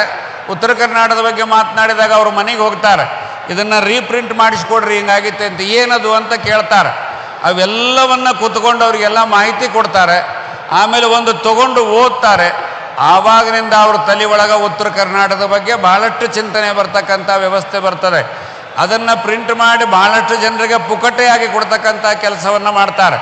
ಹಾಗೆ ಈ ತಾರತಮ್ಯವನ್ನು ತುಂಬ ಚೆನ್ನಾಗಿ ಅರ್ಥ ಮಾಡಿಕೊಂಡಂಥವರು ಅದಕ್ಕೆ ಉತ್ತರ ಕರ್ನಾಟಕದಲ್ಲಿ ಒಂದು ಹೋರಾಟ ಮಾಡಿ ಜನರಿಗೆ ಕಲ್ಯಾಣ ಮಾಡಬೇಕು ಅಂತ ಹೇಳಿ ಅವರು ಇಂಡಿಯವರು ಹೇಳಿದಂಗೆ ಇಲ್ಲಿಗೆ ಏನು ನೀರು ಬರಲ್ಲ, ಯಾಕೆ ಬರಲ್ಲ, ಅದು ಯಾಕೆ ಮಾಡಬೇಕು ಅನ್ನೋದನ್ನು ಅಧಿಕಾರಿಗಳ ಬೆನ್ನು ಹತ್ಯೆ ಮಾಡ್ತಕ್ಕಂಥ ಕೆಲಸವನ್ನು ಅವರು ಮಾಡಿದರು ಆ ಕಾಲಕ್ಕೆಲ್ಲ.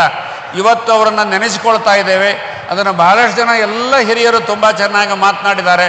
ಮುಂದೆ ಏನು ಬೇಕು ಅನ್ನೋದನ್ನು 28ಕ್ಕೆ ಅವರೆಲ್ಲ ಹೇಳಿದ್ದಾರೆ. ಆ ರೀತಿ ನೀವೆಲ್ಲ ಸನ್ನದ್ಧರಾಗಿ ಮತ್ತೆ ಉತ್ತರ ಕರ್ನಾಟಕದ ಹೊಸ ಯೋಜನೆಯನ್ನು ಬರ್ತಕ್ಕಂಥ ಕೆಲಸವನ್ನು ತಾವೆಲ್ಲ ಮಾಡ್ರಿ ಅಂತಂತ ಹೇಳ್ತಾ ಈ ಎಲ್ಲ ಕಾರ್ಯಕ್ರಮಗಳಿಗೆ ರೋವಾರಿಗಳಾಗಿ ನಿಂತು ರಮೇಶ್ ಕತ್ತಿಯವರು ಇವ್ರನ್ನೆಲ್ಲ ಇಷ್ಟು ಜನ ಎಲ್ಲ ಒಂದೇ ವೇದಿಕೆ ಮೇಲೆ ತರ್ತಕ್ಕಂಥ ವ್ಯವಸ್ಥೆಯನ್ನು ಮಾಡಿದ್ದಾರೆ. ಕಾರಣ ಏನು ಅಂದರೆ ಉತ್ತರ ಕರ್ನಾಟಕ ತುಂಬ ಚೆನ್ನಾಗಿ ಬೆಳೀಬೇಕು, ಅವರ ಕನಸನ್ನು ನಾವೆಲ್ಲ ನೆನಸು ಮಾಡ್ತಕ್ಕಂಥ ವ್ಯವಸ್ಥೆಯನ್ನು ಮಾಡಬೇಕು ಅಂತ ಒಂದು ಉದಾಹರಣೆಯನ್ನು ಇಟ್ಟುಕೊಂಡು ಅವರು ಮಾಡಿದಂಥ ಒಂದು ಕೆಲಸ ಬಹಳ ಸಕ್ಸಸ್ ಆಗಿದೆ. ಬಹಳ ಸಂತೋಷ. ತಮ್ಮೆಲ್ಲರಿಗೂ ದೇವರು ಒಳ್ಳೇದು ಮಾಡಲಿ ಅಂತೇಳಿ ಆಸಿ 2 ಮಾತುಗಳಿಗೆ ವಿರಾಮವನ್ನು ಕೊಡ್ತಾ ಇದ್ದಾರೆ. ತಮ್ಮ ಆಶೀರ್ವಾದದ ಪರಮ ಪೂಜ್ಯರಿಗೆ ಧನ್ಯವಾದಗಳನ್ನು ಸಮರ್ಪಿಸ್ತಾ ಇವತ್ತಿನ ಈ ಒಂದು ಕಾರ್ಯಕ್ರಮದಲ್ಲಿ ನಮ್ಮ ಕರೆಗೆ ಹೋಗೊಟ್ಟು ಬಂದು ಕಾರ್ಯಕ್ರಮವನ್ನು ಸಫಲಗೊಳಿಸಿದಂಥ ಎಲ್ಲ ಅತಿಥಿ ಗಣ್ಯರಲ್ಲೂ ಕೂಡ ಕತ್ತಿ ಪರಿವಾರ ಋಣಿಯಾಗಿದೆ. ಎಲ್ಲ ಅತಿಥಿ ಗಣ್ಯರಿಗೆ ಅದೇ ರೀತಿ ನೀವೆಲ್ಲರೂ ಕೂಡ ಸಾಹುಕಾರರ ನೆನಪುಗಳನ್ನ ಎದೆಯಲ್ಲಿ ದೀಪವಾಗಿಸಿಕೊಂಡು ನಂದ ದೀಪವಾಗಿಸಿಕೊಂಡು ಇಲ್ಲಿ ಬಂದಿದ್ದೀರಿ. ಇದೇ ರೀತಿ ಕತ್ತಿ ಪರಿವಾರದ ಶಕ್ತಿಯಾಗಿ ನೀವೆಲ್ಲರೂ ಕೂಡ ನಮ್ಮ ಜೊತೆ ಇರ್ತೀರಿ ಅಂತ ಭಾವಿಸ್ತಾ ತಮ್ಮೆಲ್ಲರಿಗೂ ಕೂಡ ಈ ಕಾರ್ಯಕ್ರಮಕ್ಕೆ ಆಗಮಿಸಿದ್ದಕ್ಕಾಗಿ ಧನ್ಯವಾದಗಳು. ಮಾಧ್ಯಮ ಮಿತ್ರರಿಗೂ ಕೂಡ ಈ ಕಾರ್ಯಕ್ರಮದಲ್ಲಿ ಆಗಮಿಸಿದ್ದಕ್ಕಾಗಿ ಧನ್ಯವಾದಗಳು. ಈ ಕಾರ್ಯಕ್ರಮದ ಸಫಲತೆಗೆ ತೆರೆಮರೆಯಲ್ಲಿ ಶಕ್ತಿಯಾಗಿ ನಿಂತಹ ಕಾರ್ಯಕ್ರಮವನ್ನು ಯಶಸ್ವಿಗೊಳಿಸಿದಂಥ ಪ್ರತಿಯೊಂದು ಚಂದದ ಮನಸ್ಸುಗಳಿಗೂ ಕೂಡ ಕತ್ತಿ ಪರಿವಾರ ಋಣಿಯಾಗಿದೆ. ಎಲ್ಲರಿಗೂ ಊಟದ ವ್ಯವಸ್ಥೆ ಇದೆ. ದಯಮಾಡಿ ಎಲ್ಲರೂ ಕೂಡ ಊಟ ಮಾಡ್ಕೊಂಡು ಹೋಗ್ಬೇಕು ಅಂತ ಎಲ್ಲರಲ್ಲೂ ವಿನಂತಿಸಿಕೊಳ್ತಾ ಇದ್ದೇನೆ. ಮತ್ತೊಮ್ಮೆ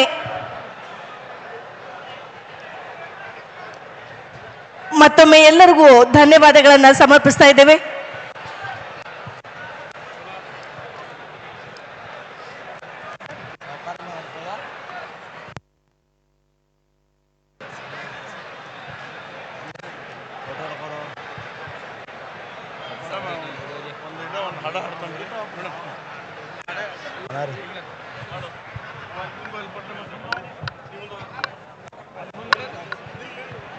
ಹಲೋ,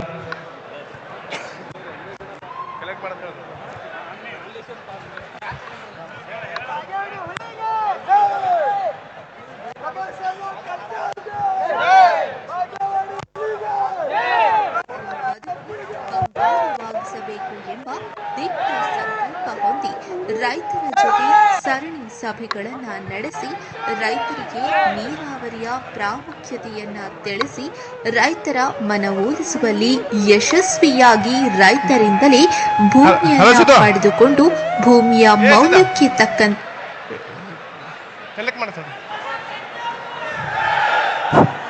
ಎಲ್ಲ ಕತ್ತಿ ಅಭಿಮಾನಿಗಳಿಗೂ ಬಂದಿದ್ದಕ್ಕೆ ಎಲ್ಲರಿಗೂ ಧನ್ಯವಾದಗಳು ಕೋರ್ತೇವೆ.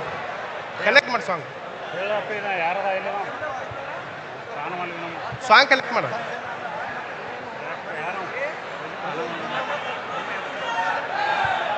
ಇಲ್ಲಿ ಬಾ ನೋಡಿ ತೆಗದಾರ ಅವರು ಸರ್ ಕಲೆಕ್ಟ್ ಮಾಡ್ರನ್ನ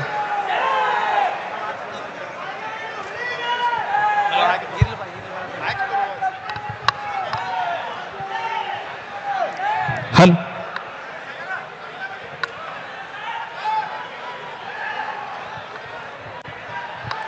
ಸೌಂಡ್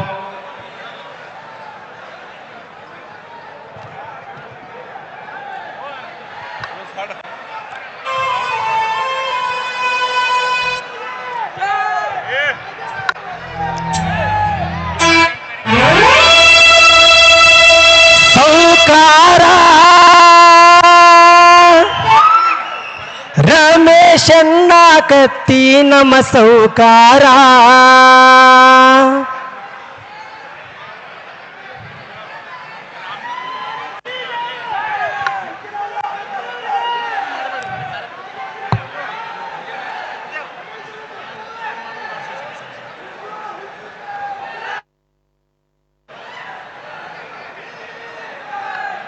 ಸೌಂಡ್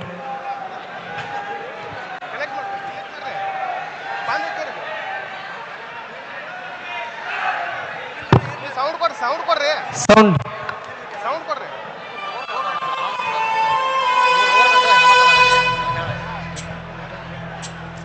ವಾಪಸ್ ಕೊಡ್ತೇಳ